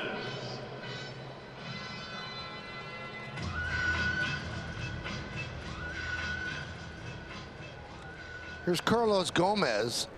Carlos is 0 for his last 14 and 1 for his last 19.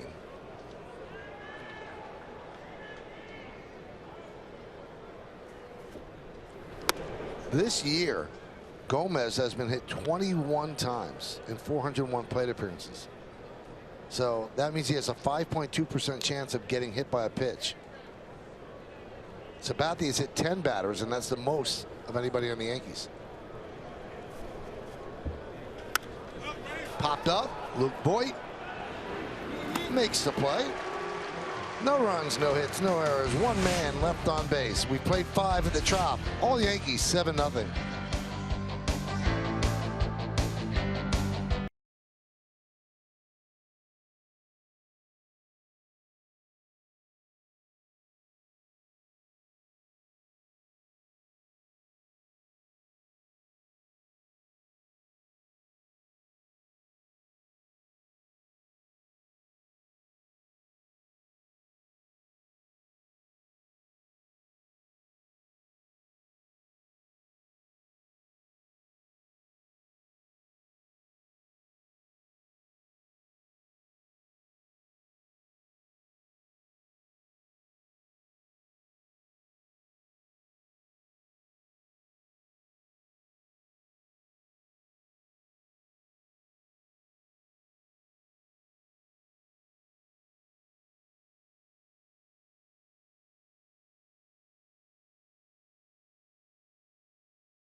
As Brooklyn's up-and-coming team of young playmakers in Russell, Allen, and Levert play a preseason matchup with the Toronto Raptors.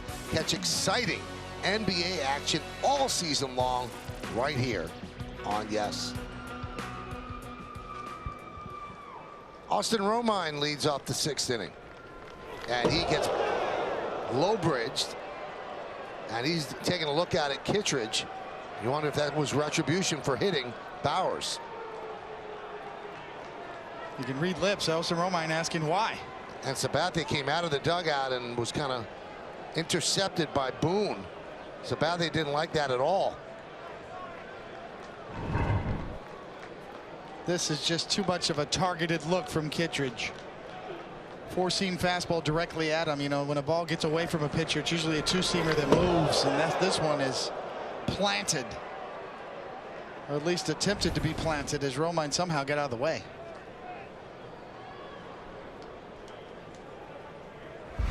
And it is the most dangerous place to throw a pitch behind someone's neck, because the automatic instinct is to go back and go right into it.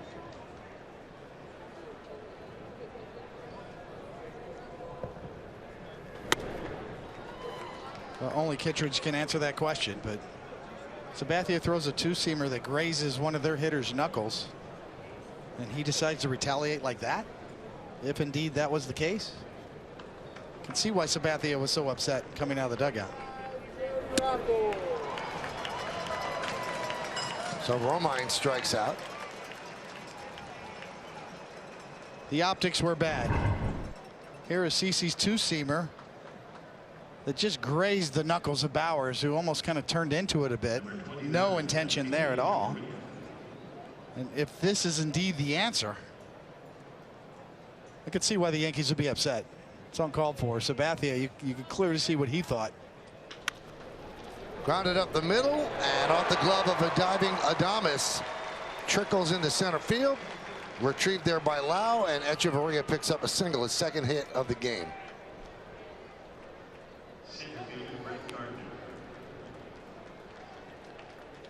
I'm always curious, David. You've been there and done that. We'll see that ground ball up the middle. What's the next step? Does Sabathia retaliate? No. No, he doesn't. Okay. I would not. The Yankees have too much to play for now. The Rays season is essentially over. The last thing you need is anybody getting hurt in any kind of altercation at this point.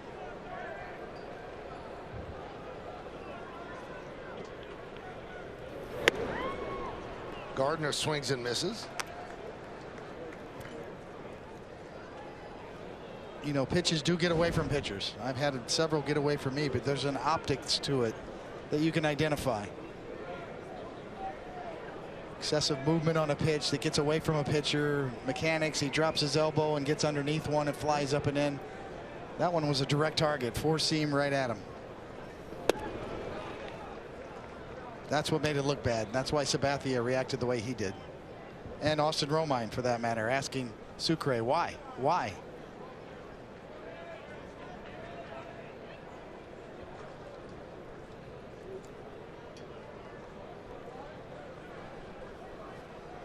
And really, on what planet would Sabathia want to hit a batter when he's up 7-0, coasting? Well, unless you want to factor in, sometimes there's carryover effects from last night. Tanaka hit Kiermaier with a slider, fractured his ankle. I mean, there's no intent there either. Now, there are some managers that believe, even if you didn't mean it, we're sending a message because you have to be more careful.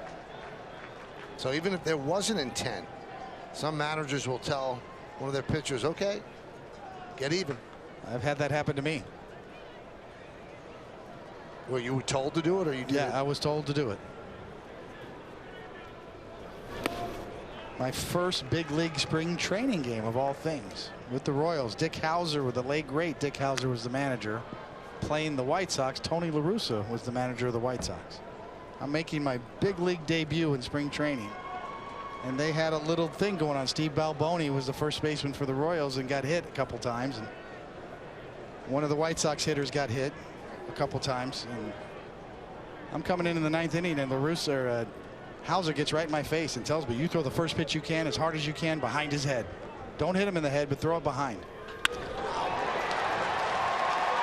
At his line into the gap, gets past the outfielders, goes to the wall.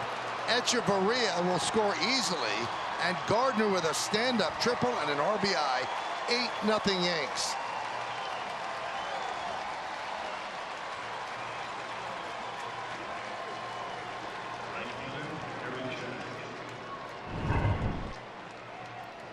Gardy going down and golfing the slider. The Yankees paying back Kittredge the right way. Knock a ball over the yard.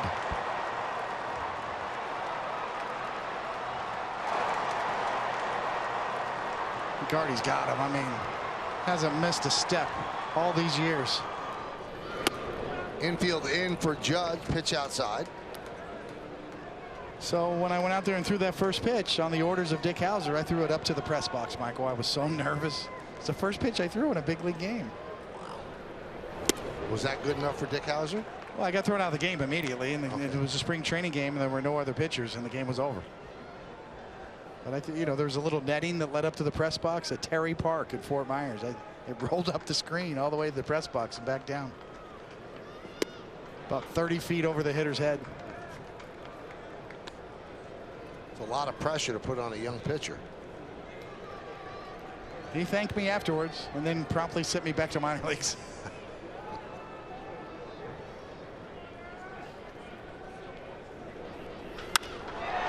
High fly ball.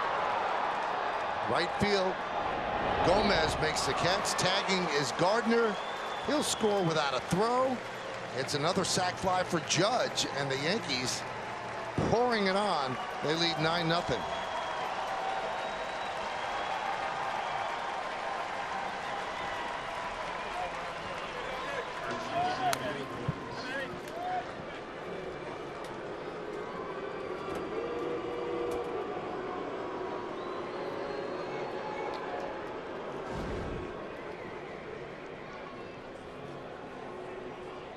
The legend of Luke continues to grow. Pitch to Voit is outside.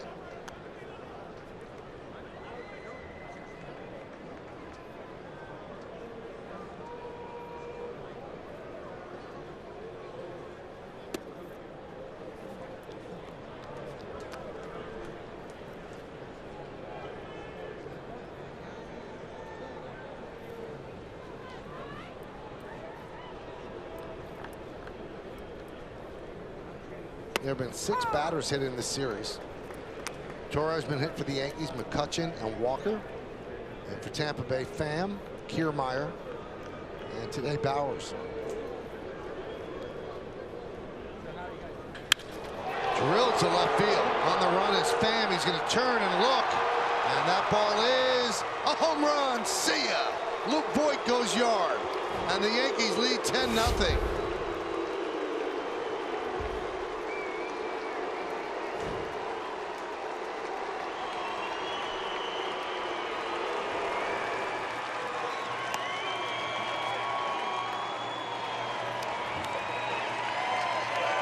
The magical mystery tour refuses to end.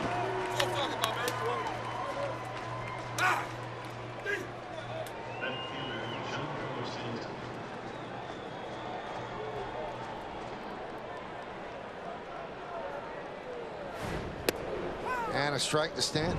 Another look. Another mash job. Watch your hand.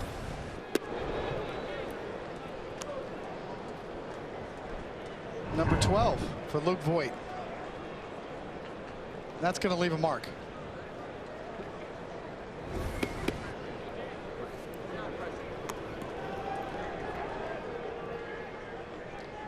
Single, double, home run for Voit, and a walk. 124 at-bats and 12 home runs. High drive, deep center. Smith back, track, wall. See ya.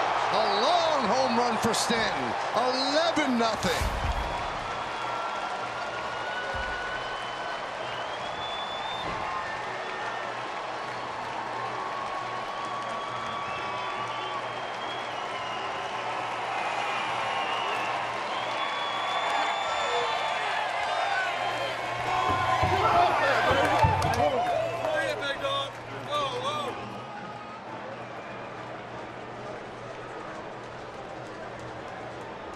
I guess that's the best payback. Indeed. That's why the Yankee bench is so lit up. An 11-0 lead. Little extra motivation. Here's Neil Walker. He lost one to left field. Pham back. He has plenty of room, and he'll make the play. But the Yankees add 4 runs. Back-to-back home runs. One by Voit. One by Stanton. The one by Stanton, he knew it.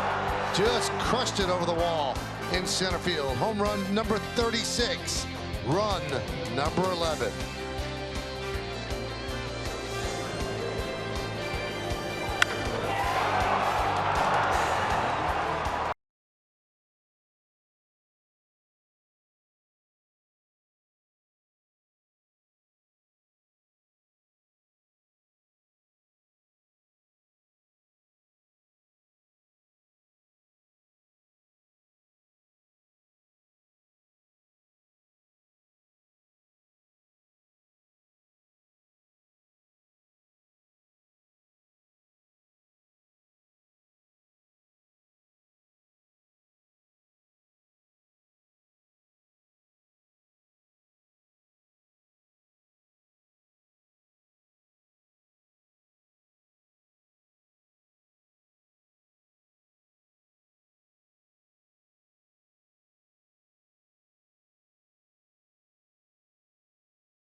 We go to the bottom of the 6th. All Yankees, 11-0. Sabathia has allowed just 1 hit. Sucre leads off. And he hits him. And now CC just lost himself $500,000 as he's thrown out of the game. That was the perfect guy to throw out. Sucre, the catcher, after they threw at Romine. And that's why CC's teammates love him, David. CC don't play.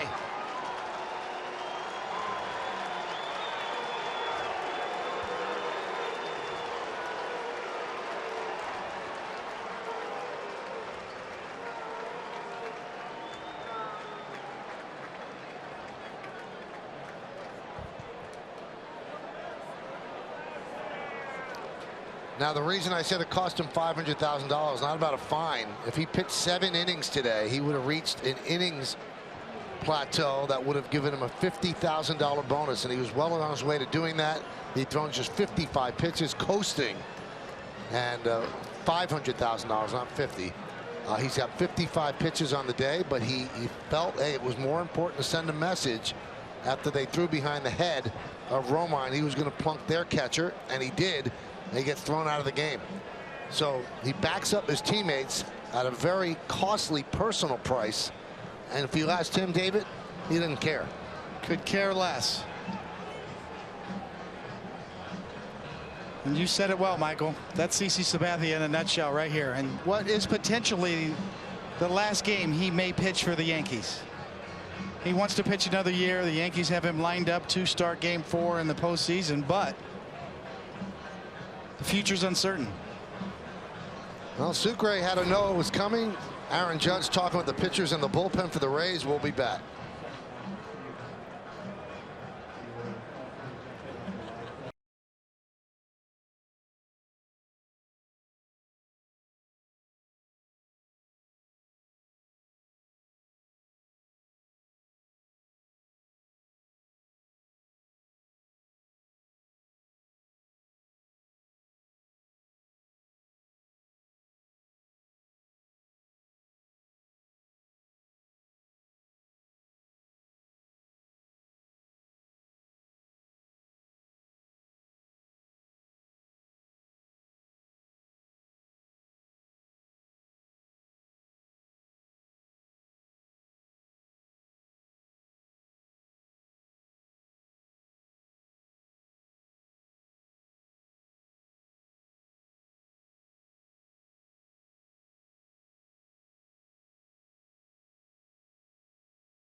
Store at 527 Madison Avenue and receive 2 tickets for free.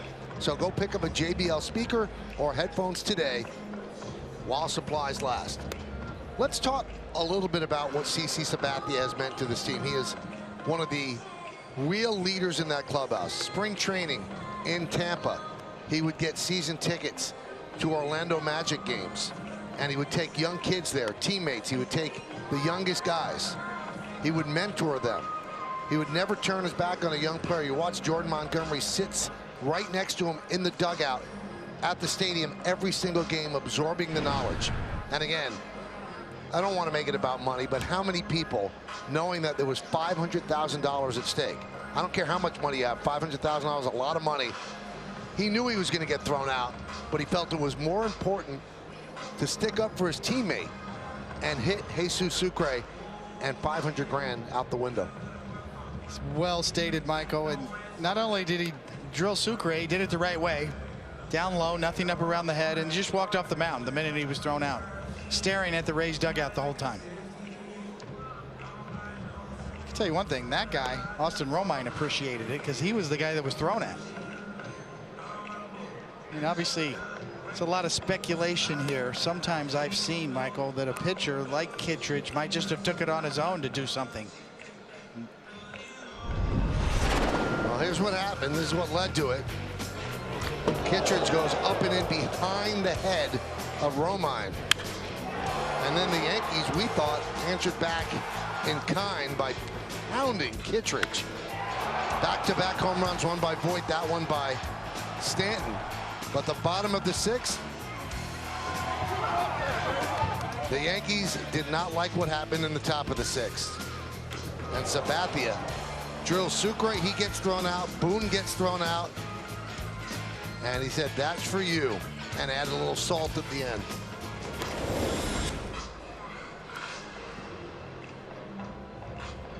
Drop the microphone and walk off. So Luis Cessa will have as much time as he needs to warm up, as he will come in to replace Sabathia. And a lot of, as David would like to say, eyewash after Sucre got hit. He just took it and went to first.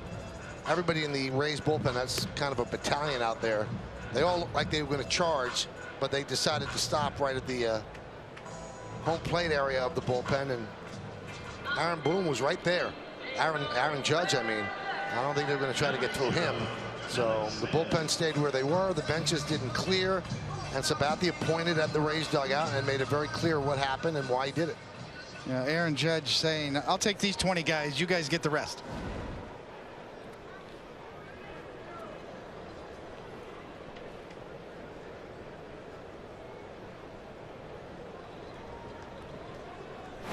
Here's Smith. All right, so let me throw this at you. Do you think Sabathia had any idea about the 500 grand? Of course he knows. He did? Yes. Yeah. Absolutely. Does he care about it? No way.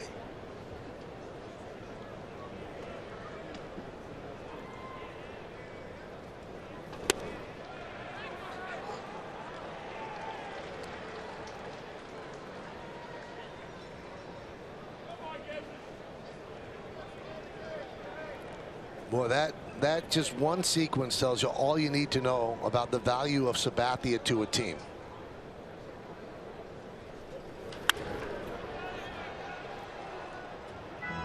And depending whether or not the Yankees win the wildcard game, we could have seen the last pitch he's ever thrown as a Yankee. Exactly. Just walk off the mound. Point at the Rays dugout. Kittredge might have done the Yankees a favor. A little wake-up call, rallying cry. It's not exactly Armando Benitez and Tino Martinez back in 1998, but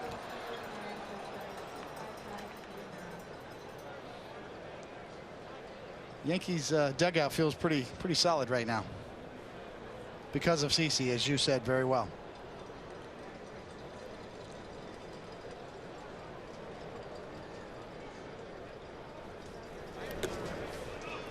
Bounce up there, blocked by Romine.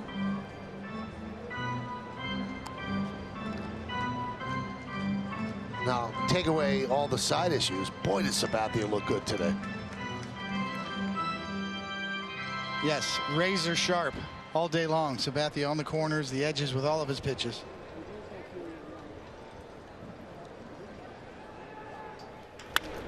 See if they could turn two on the Speedy Smith. There's one. And he beats out the return.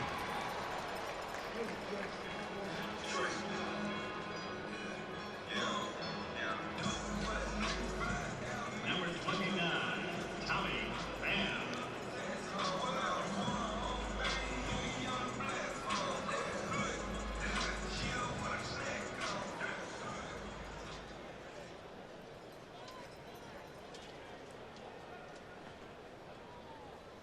Here's Tommy Pham.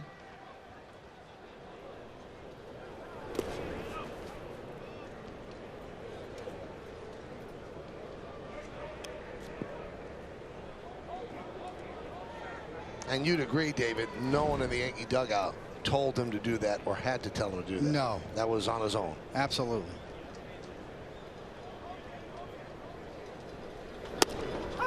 One and one.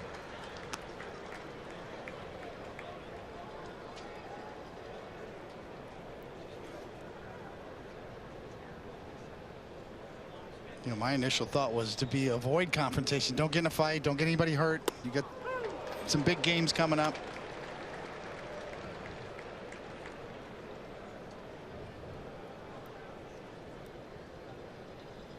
Last thing you need is a back and forth beanball brawl and then some fisticuffs on the field.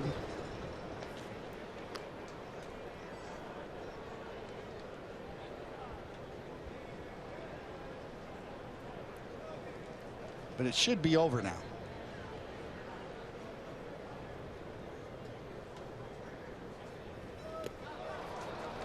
That one gets away from Romine. As Smith will advance to second. Pham strikes out.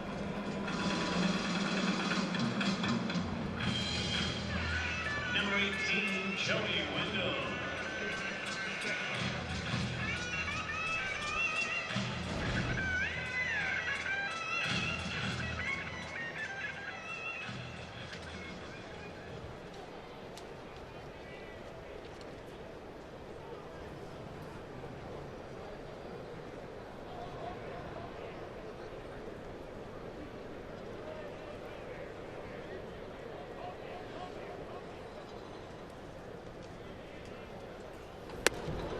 Pitch to Wendell is a strike. We're in the bottom of the sixth inning. 11-0 Yankees.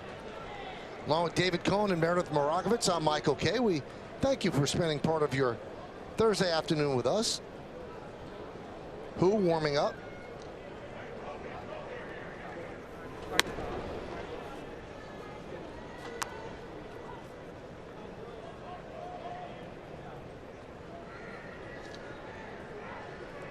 After that Kittredge pitch, Michael, the Yankees batters last inning not only responded, as you said, with 2 home runs, there was 5 straight batted balls over 100 miles an hour. And loud sounds. 5 consecutive batted balls off of Kittredge after the Romine at bat. 104, 105, 101, 108, and 111 miles an hour off of Stanton's bat. Luke Voigt, his 12th homer. Stanton hit one about 430 plus feet to dead right center. 111 miles off of his bat to end that streak. 2-2 on Wendell.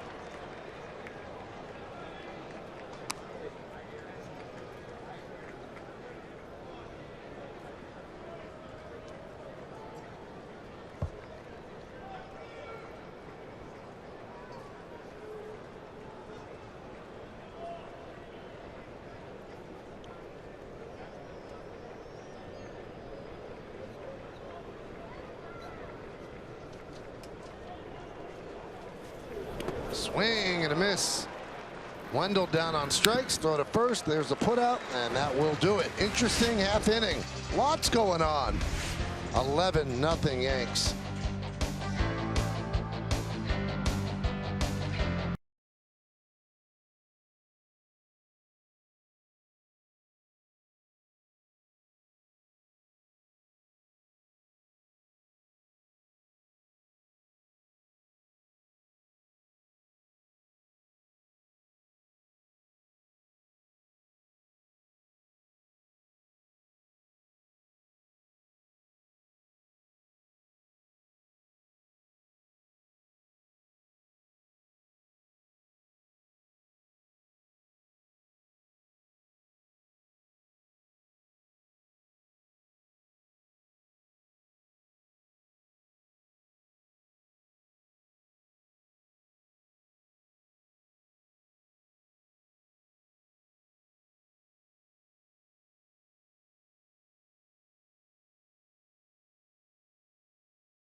AWS on the Stanton home run.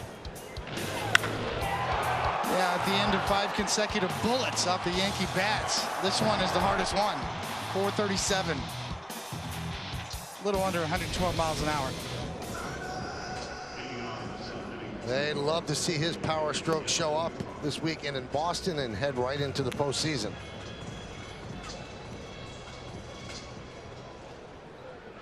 New pitcher. It's who?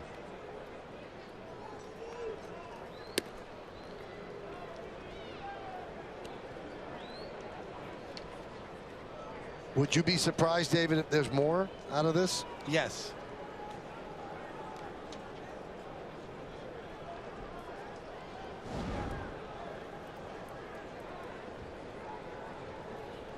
Chi-Wei Hu, the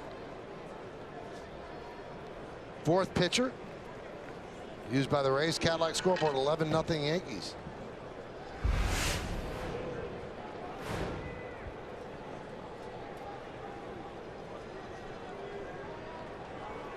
And Duhar leads off. Still a double short of tying Joe DiMaggio for the most doubles by a Yankee rookie. Tonight, or today, he has a home run, a 3-run shot, and a single. So another multi-hit game. He has 72 extra base hits, does Andujar.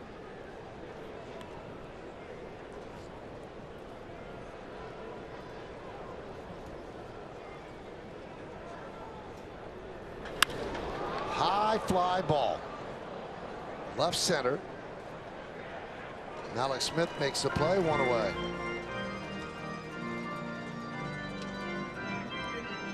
This copyrighted telecast is presented by authority of the New York Yankees and may not be reproduced or retransmitted in any form, and the accounts and descriptions of this game may not be disseminated without the express written consent of the New York Yankees.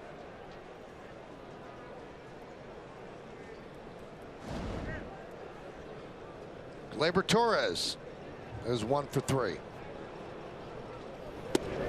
And a strike.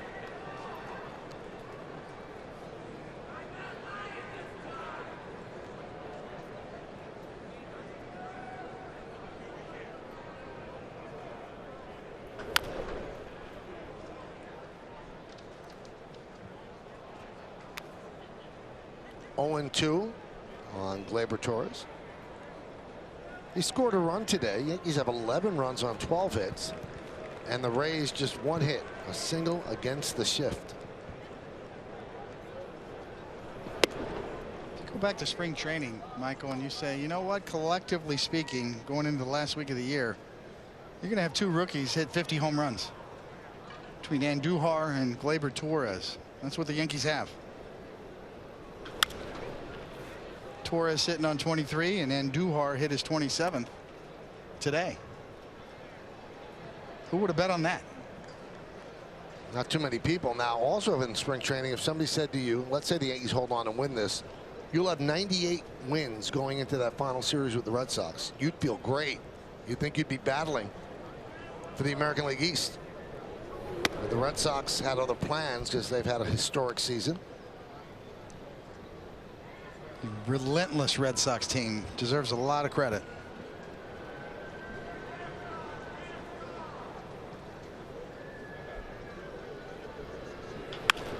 Grounded to third. Wendell. 2 away. And now a quick word from Smirnoff. Wait, what do you mean we only have 6 seconds? Hi, no, this is Smirnoff, and I'm... Boy, is that an effective ad or what? 6 seconds and you're never going to forget it. 2 away, and here is Romine. It is making me thirsty.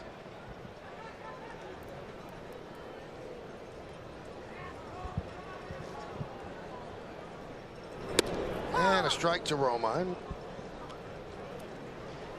Romine led up the 6th inning. Andrew Kittredge, for some reason, felt it was important to throw behind his head after Bowers got hit. And the top of the inning, and the rest, well, you've seen it unfold. And if Sabathia was beloved in that Yankee clubhouse, that just went up a notch.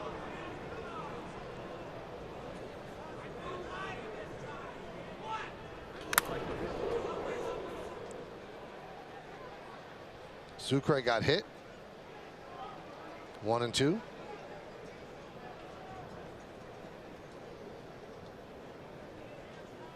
Who was the best teammate you had as a pitcher in terms of doing that?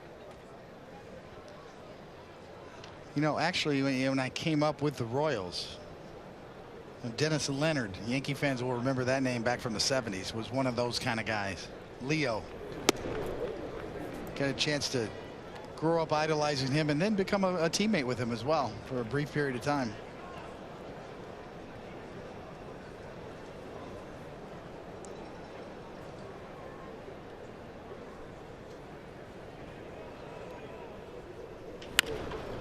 Leonard went to Iona College. Yes. In New Rochelle. One of the great guys in the game, was a great pitcher for the Royals. Their best pitcher, their ace during those 70s runs. 4 out of 5 years, Yankees and Royals matching up.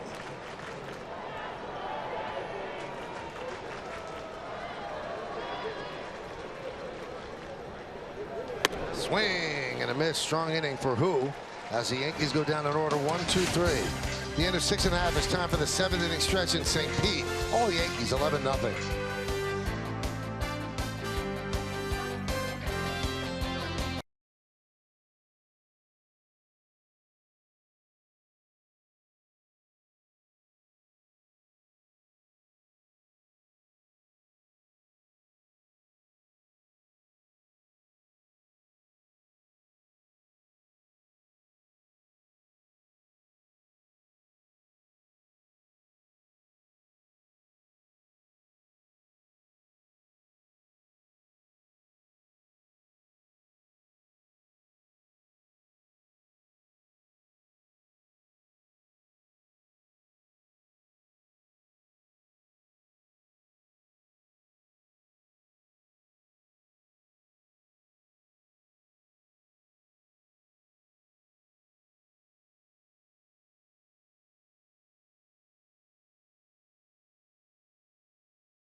As well. Time for the game summary brought to you by your local Nissan dealer. 11-12-0 for the Yanks. 0-1-0 for Tampa Bay. CC Sabathia pitched 5 innings and then one very important batter in the 6th, which the guys just talked about. Jamie Schultz was the opener. Tampa Bay didn't get through the 1st inning, and Duar, a 3-run home run, knocked Schultz out. Voit and Giancarlo Stanton each with a solo home run. So the Yankees now have 259 home runs as a team, and the record is 264.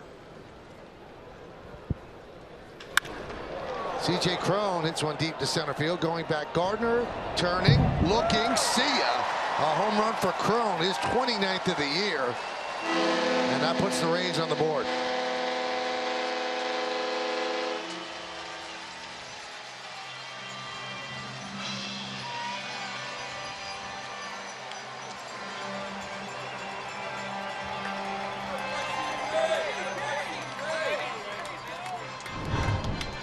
First pitch, Hunting, up and out over. And up and out over there, too.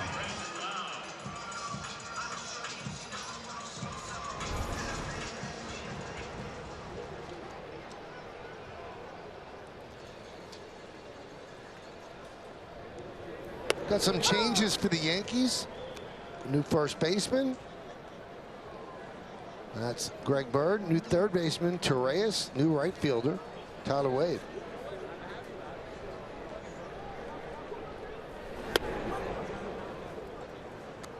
Cadillac scoreboard, 11-1 Yankees.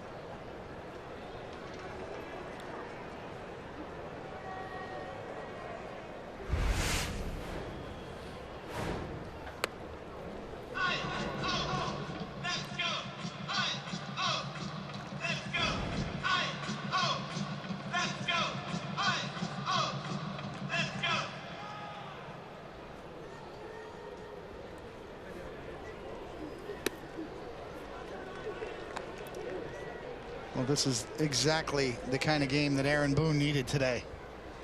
The Yankees are going to close this out. Got a 10-run lead right now, and with the Crone home run, his 29th.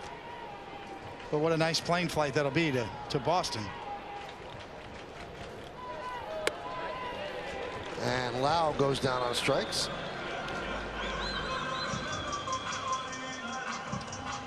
Well, we live for this, presented by Pepsi. 20 years ago today.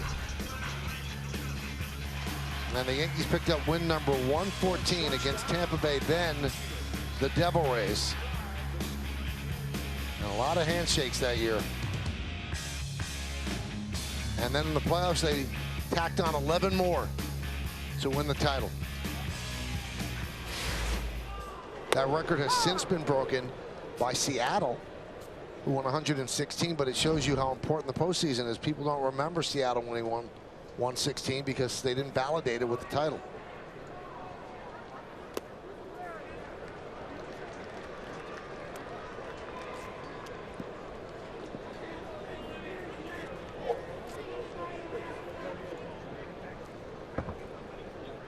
That was some Seattle Mariners team, too.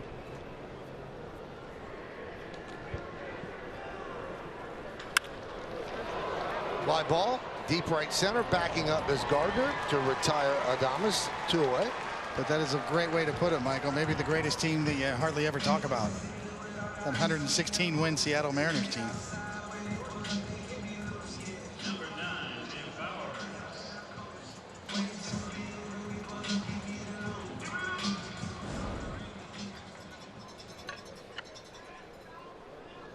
So here's Bowers when he got hit on the hands by Sabathia. That started everything right there. That happened with 2 outs in the 5th.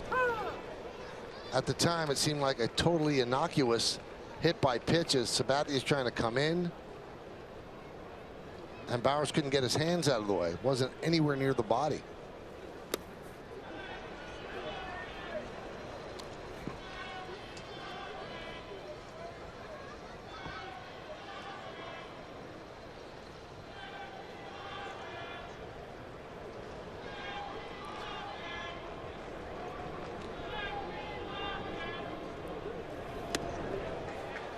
Couldn't hold up. 1-2.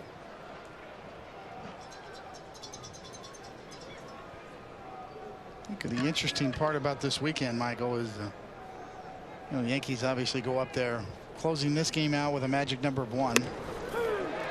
Sessa with the strikeout. Makes that plane flight up there to Boston, though, a little more enjoyable. Crone with the solo home run puts the Rays on the board, but the Yankees have a comfortable 11-1 lead as we go to the 8th inning.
preseason series of the year against the rival Red Sox at Fenway Park. Complete pregame coverage on Yes begins at 6, then come on back for the postgame show after the telecast on Pix 11. That's right here on Yes and streaming on Fox Sports Go. Hyundai scoreboard. All Yankees, 11-12-0 Yanks. 3 home runs for the Yanks, 1-2-0 for Tampa Bay. New pitcher for the Rays, Hunter Wood. He'll face Echeverria, Gardner, and Judge. Andrew Velasquez takes over third.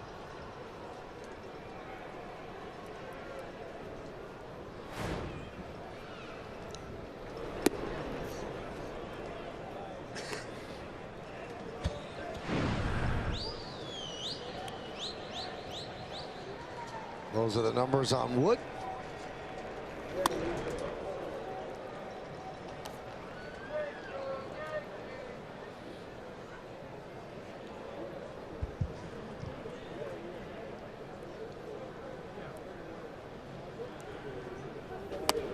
(3-0) on Echeverria. Yankees have 19 home runs from the number 9 slot in the lineup. And one more, that'll be the first team to have 20 or more in each of the 9 spots. 3-1. No team has ever done that. But they've been stuck at 19 for a bit in the 9 hole. 3-2.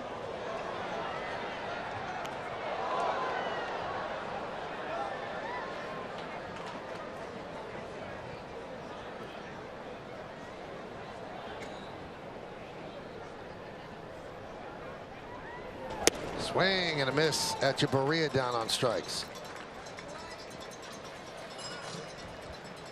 That is remarkable when you're talking about 20 home runs from the 9 hole in the lineup. Kind of tells a story right there. The hitter's stronger, the bats, the baseball's traveling farther. Pitcher's throwing harder. What is it? And we know the balls are going further, or farther rather. Furthermore, the balls are going farther. Here's Gardner.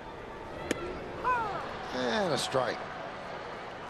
I've said this before, Michael. You know, Major League Baseball had a commission studied on the baseballs, and they did show they were going a minimum of 6 feet further. They couldn't really tell why definitively. And an astrophysicist named Meredith Wills took the balls apart and found out that they were using 9% more thread in the seams, which potentially would cause less bulging of the seams. Therefore, the balls would stay rounder, creating less drag, which could contribute to the baseballs traveling further. Fascinating, the work she did. Meredith Wills, I encourage you to look her up, and she wrote an article in The Athletic. She's the only one. Took the baseball apart and with knitting technology surmised that they are using 9% more thread with the seams. Pretty remarkable. It's all about drag on the baseball. Less drag means they travel further. Well, there's certainly more home runs, but average is suffering. 248 league batting average, and that's the lowest since 1972. 16 300 or more hitters, fewest since 1978. I just think there's a different approach. They're trying to launch the ball as Gardner gets on again. He's been on 4 times today. And that brings up Greg Bird. He came in as a pinch hitter last night, and Kevin Cash brought in a lefty, and then Bird got called back and was pinch hit for, so never really got the swing. He has not seen much action of late. The brilliance of Luke Voigt has relegated him to the bench. And you really do wonder, you don't even have to wonder, I'm not quite sure how he would make a postseason roster, where he can play one position. They're not platooning Voigt. They'll play him against righties, so We'll see. That's still to come. Yeah, you need so many resources in postseason. A really fast pinch runner is a commodity, along with the extra left-handed pitcher potentially. The legend of Luke grows as he has a stranglehold on the first base spot right now.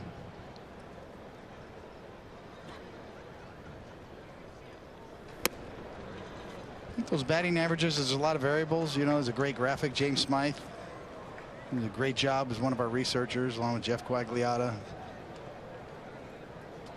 We have a lot of great resources to work with, but the shifts have something to do with it, and also the relievers. That one is looped into left field, and on the run is Pham. He makes the play.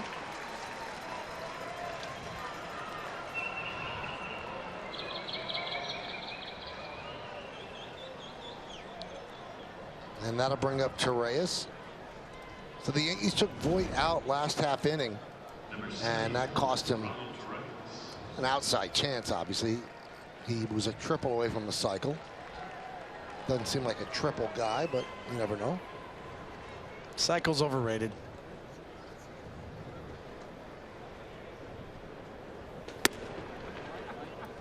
You've said that a couple times. Did you have a bike as a kid?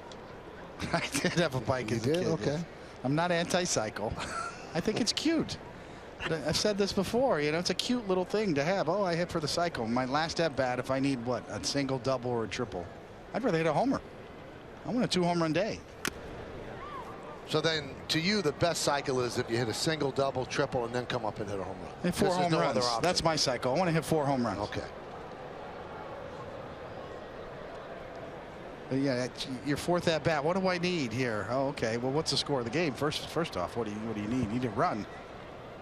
But if the scores doesn't matter, then what? Okay, I need to leg out a triple here to.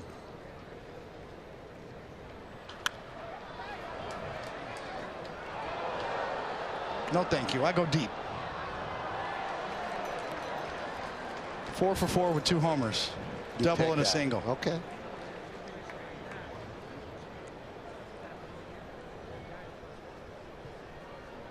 Never hit a homer at all in my career. Close though.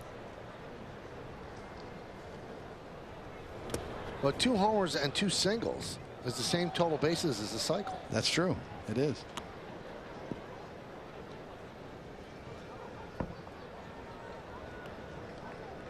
So you would want 2 homers, a double, and a single.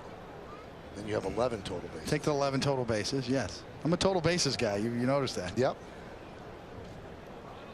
Totally.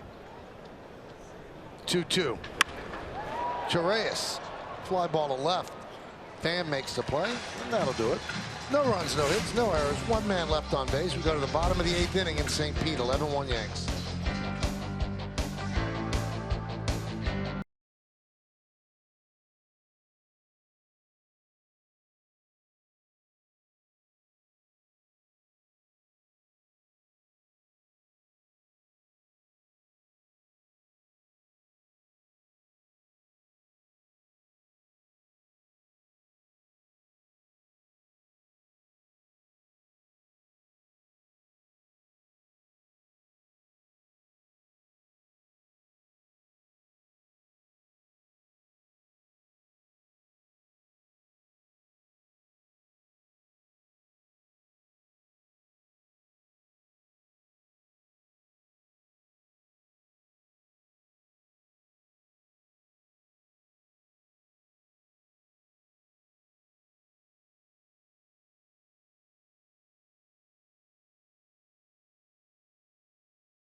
Jack and Meredith bring you highlights, analysis, and a look at scores and standings from around the league, plus a preview of the Yankees' final series of the season against the Red Sox at Fenway, only on Yes. I'm looking forward to hearing Meredith's conversation with CC Sabathia. That should be fascinating. That's all on the postgame show. Carlos Gomez leads off. I've got another what would you rather. Hyundai scoreboard 11-1. Yankees lead. Now say that you hadn't pitched the perfect game. Line drive, caught! Oh, what a play by Echeverria!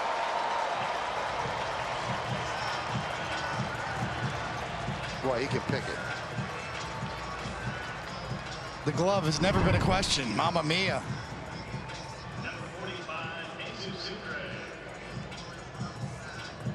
It's a very athletic shortstop, bouncing up.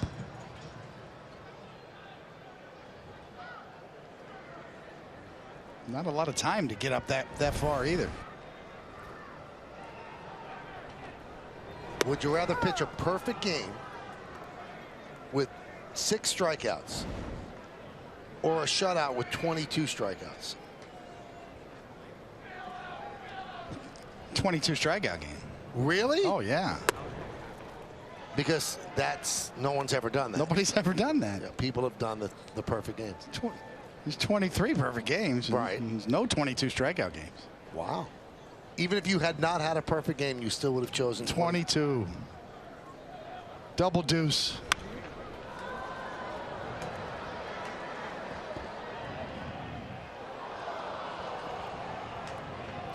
.299 no-hitters and 18 4-home run games.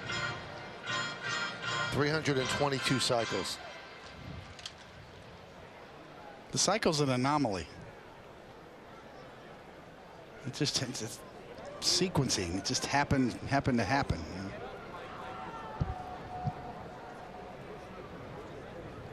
I got to be honest. I love working with you. You just bring something new to the table every day. This is our last game together this year. I'm going to get a little emotional now. Our director, John Moore's taking the perfect game, he said. He's not as fascinated with you.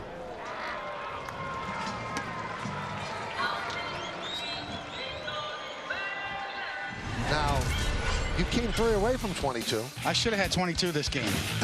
I didn't get the pitcher. It's a National League game. The pitcher, I was 0 for 2 on the pitcher, but he popped up twice. Oh, really? Yeah, I should have. I didn't strike out the pitcher once. It's a National League game. You had 19 here. Had a pretty good slider that day. You had a good slider on the perfect game day, too. I had a chance. Larry Boa was the third base coach for the Phillies, and he was giving me the running tally from the 6th inning on. Oh, really? When I'd walk to the dugout, he'd walk by. He goes, "You got 17." It's like he was pulling for me.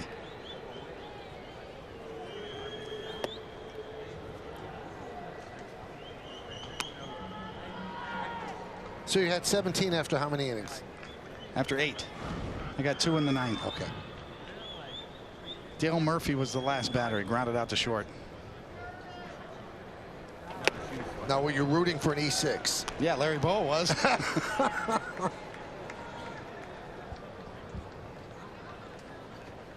That was the last game of the year, right? It was.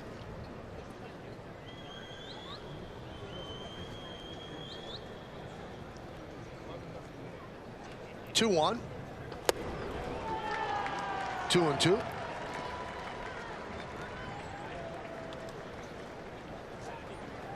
.22 strikeout game is a club of 1. Of none, really. Of none? It would be 1. So you like exclusive clubs? Absolutely.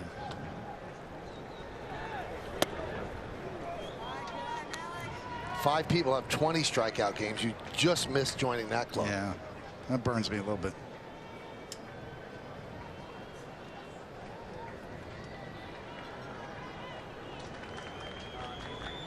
Sessa on the mound in relief of Sabathia. 3-2. Torreyes will get Smith, and that'll do it here in the 8th. As the Rays go down in order, we go to the 9th. 11-1 Yanks.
It's been all Yankees. They scored 4 runs in the first inning, never looked back. And a new pitcher for the Rays is Hobie Milner. So the Yankees have now seen all 17 of the Rays relievers in this series. So Milner's pitched with the Phillies and the Rays, 12 games, 6 innings, 7.50 ERA.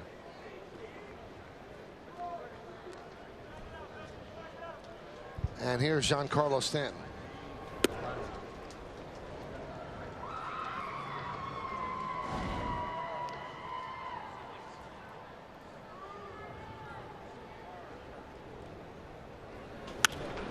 Fouled away. This is kind of cool. I mean, Hobie Milner looks like he could have pitched back in the 30s, right? Got the name for it. Little sidewinding lefty. Razor blade body. All he needs is like a mustache, a little handlebar mustache. Sling it from down there. Got the socks working. He was actually involved in Gabe Kapler's bullpen fiasco on March 31st, beginning of the season. High fly ball, deep right center. There it goes. See ya. 2 home runs for Stanton. 12-1 Yanks.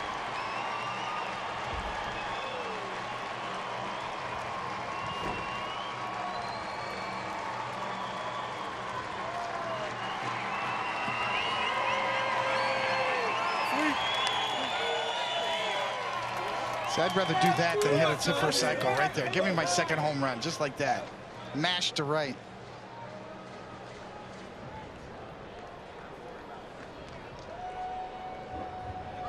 .37 home runs. Now he has 97 runs batted in. Pitch to Wade as a check swing, but they say he went around.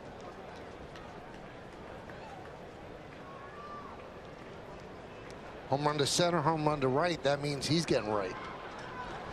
Yeah, I wonder what it feels like to hit a baseball like that. To see him just kind of drop the bat and look at it. When he hits them, they stay hit. On Yesmo. What's that feel like, I wonder? Oh, yeah.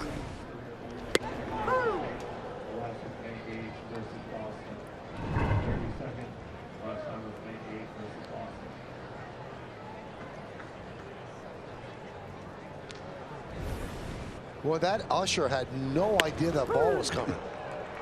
Almost got smoked. That's a strikeout, 2 more. You get to bring back those chins from Tijuana Pilots. And they'll send up Higashioka to pinch hit for Andujar. Watch the usher in the yellow shirt. Wow.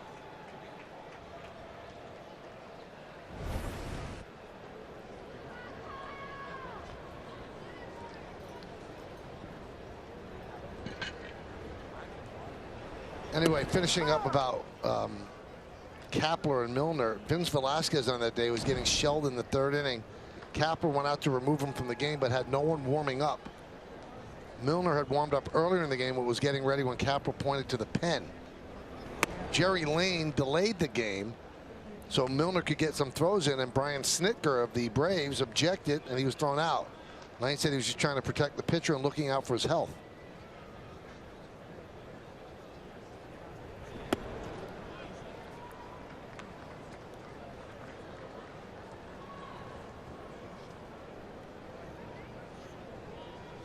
How about this? Hobie Milner's dad, Brian, was drafted in the 7th round by the Blue Jays in 1978 and then was sent directly to the major leagues.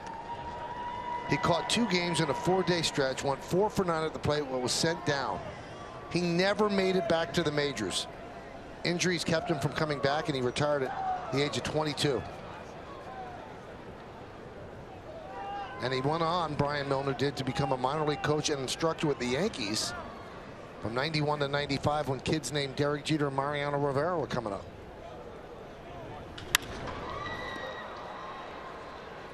Fly ball right field. Gomez is there. Now another quick word from Smirnoff. Wait, what do you mean we only have 6 seconds? Hi, no, this is Smirnoff, and I'm... Higashioka with a pinch hit fly ball to right field. Loizaga warming for the Yankees. Sess has certainly done his job. It's kind of the reverse Moonlight Graham story, right? Right to the big leagues. And then out and never back. Isn't that weird, though, David, that a 7th round pick goes straight to the big leagues? Very. It's like something Chuck Finley would have done. Or Dave Winfield. Al Kaline.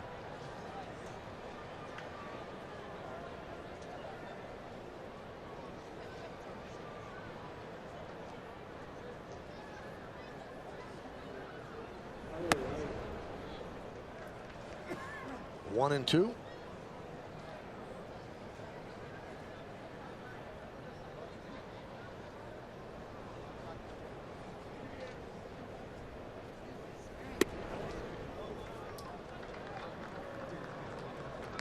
Two and two on Torres.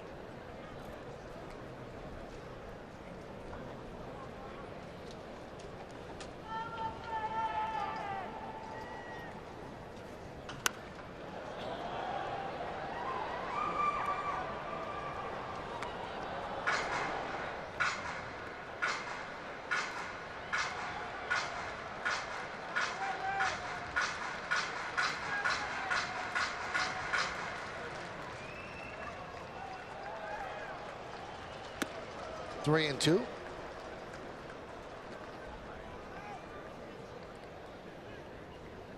Well, with Stanton's 2 home runs today, the Yankees have 24 individual multi-home run games this season, tying the 66 Braves and the 61 Yankees for the most by a team in Major League history. Gleyber Torres strikes out. So let's take a look at those 2 home runs. This one came in the 6th inning, a bomb to center. Now here in the 9th inning, let's take it the other way. Home run number 37, a little history on top.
Drives of the game.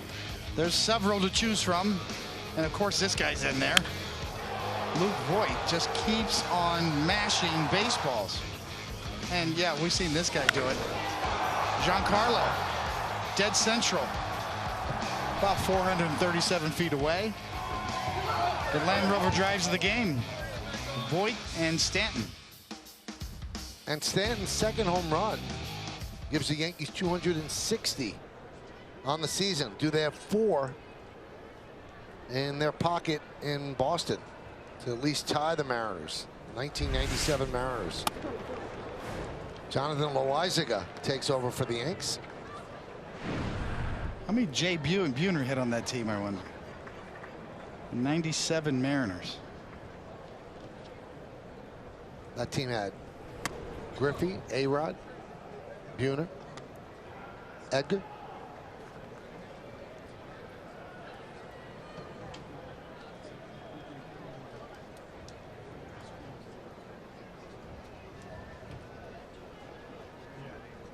Was it Buhner for Ken Phelps? Is that what it was? Mm-hmm. 96 miles an hour on the fast pitch speed analytics, sponsored by Fios by Verizon.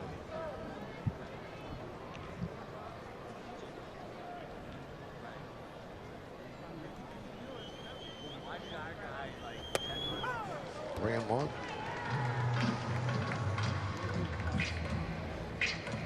You know, nowadays we talk a lot about analytics. On the other end of the spectrum, the eye test with Loizaga. Wow, that's easy gas. Great arm action, just such a smooth delivery. You're watching him throw a baseball, you say, kid, that's how let's throw like that. Emulate that style. There's nothing herky-jerky about it, very smooth. The ball just jumps out of his hand. And he walks Tommy Pham. So Pham has his 10-game hitting streak snapped, unless the Rays bat around.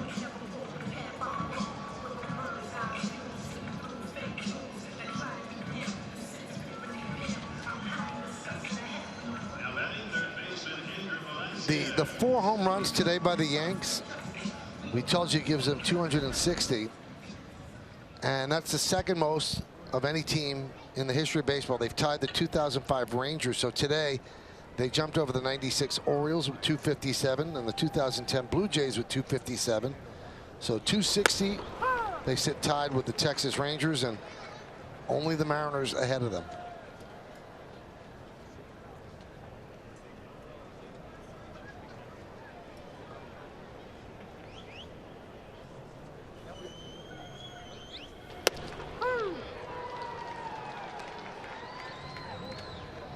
And that's what we're talking about.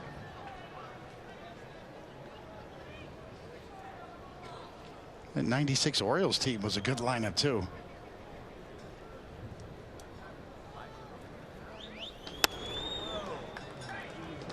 Was the 96 Orioles the year that Brady Anderson had the 50 home runs? That makes sense, right, with that total. I just remember the playoff series.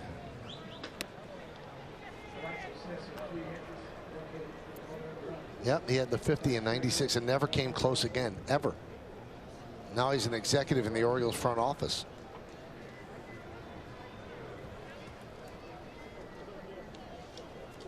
Velasquez at the plate, his first at bat of the game, taking over for Wendell. And he strikes out.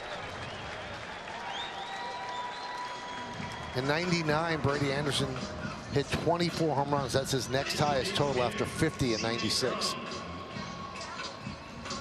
And the Yankees have gotten 260 home runs, and they don't have anybody having an out-of-this-world record-breaking season. They don't have Stanton hitting 59, Judge hitting 52. It's just a lot of guys with a lot of home runs.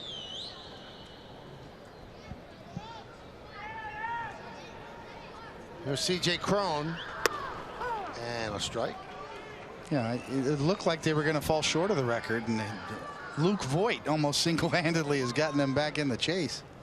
His 13th home run today. In about a little less than 125 at-bats. 0-2.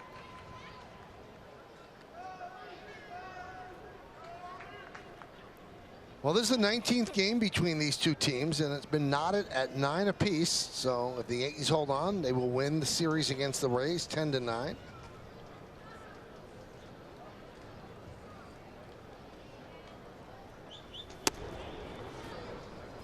Yankees were 6-3 at Yankee Stadium. And if they win this, they'll be 4-6 at the Trop. Coming in, they'd won 1 game all year here.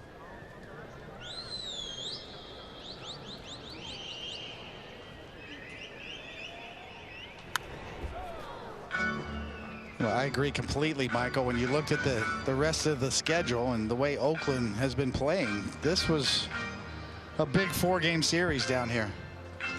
We'll walk away with 3 out of 4. A little bit of a sigh of relief.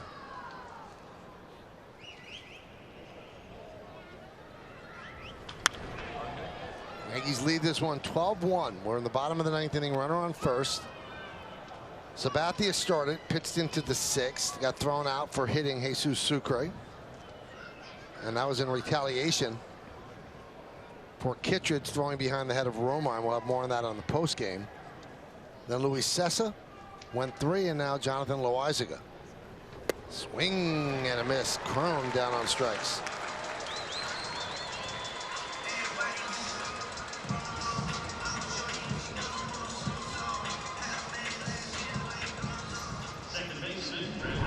It's going to be interesting to see next spring training. Jonathan Loaizaga, how he shows up, the stuff he has. Continuing to develop. Him and Domingo Germán. 2 bright young arms. Here's Brandon Lau. Razor down to their final out, and Loaizaga deals a strike.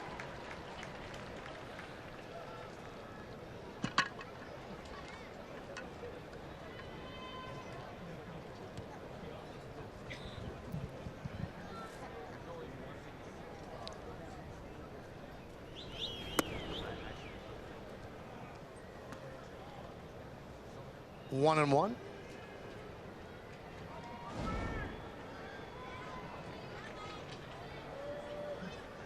Lau 0 for 3 today. A couple of ground balls and a strikeout. Pitch outside from Loaizaga, 2-1. So Sabathia doing what he did not really impact the Yankee bullpen. They had a big lead. They were able to use Cessa, and that's the advantage of the expanded rosters in September, and Loaizaga. And this should do it. Fly ball left field. Stanton's there, puts it away, and the Yankees win 12-1. Couple of home runs for Giancarlo Stanton. Luke Voigt had one as well, as did Miguel Andujar, and the Yankees take 3 out of 4 from the Rays. And the Yankees need 1 more win or an Oakland A's loss, and we'll see you at Yankee Stadium for the wild card game, and that's really what it boils down to. That's what's left to accomplish, and that would be on Wednesday.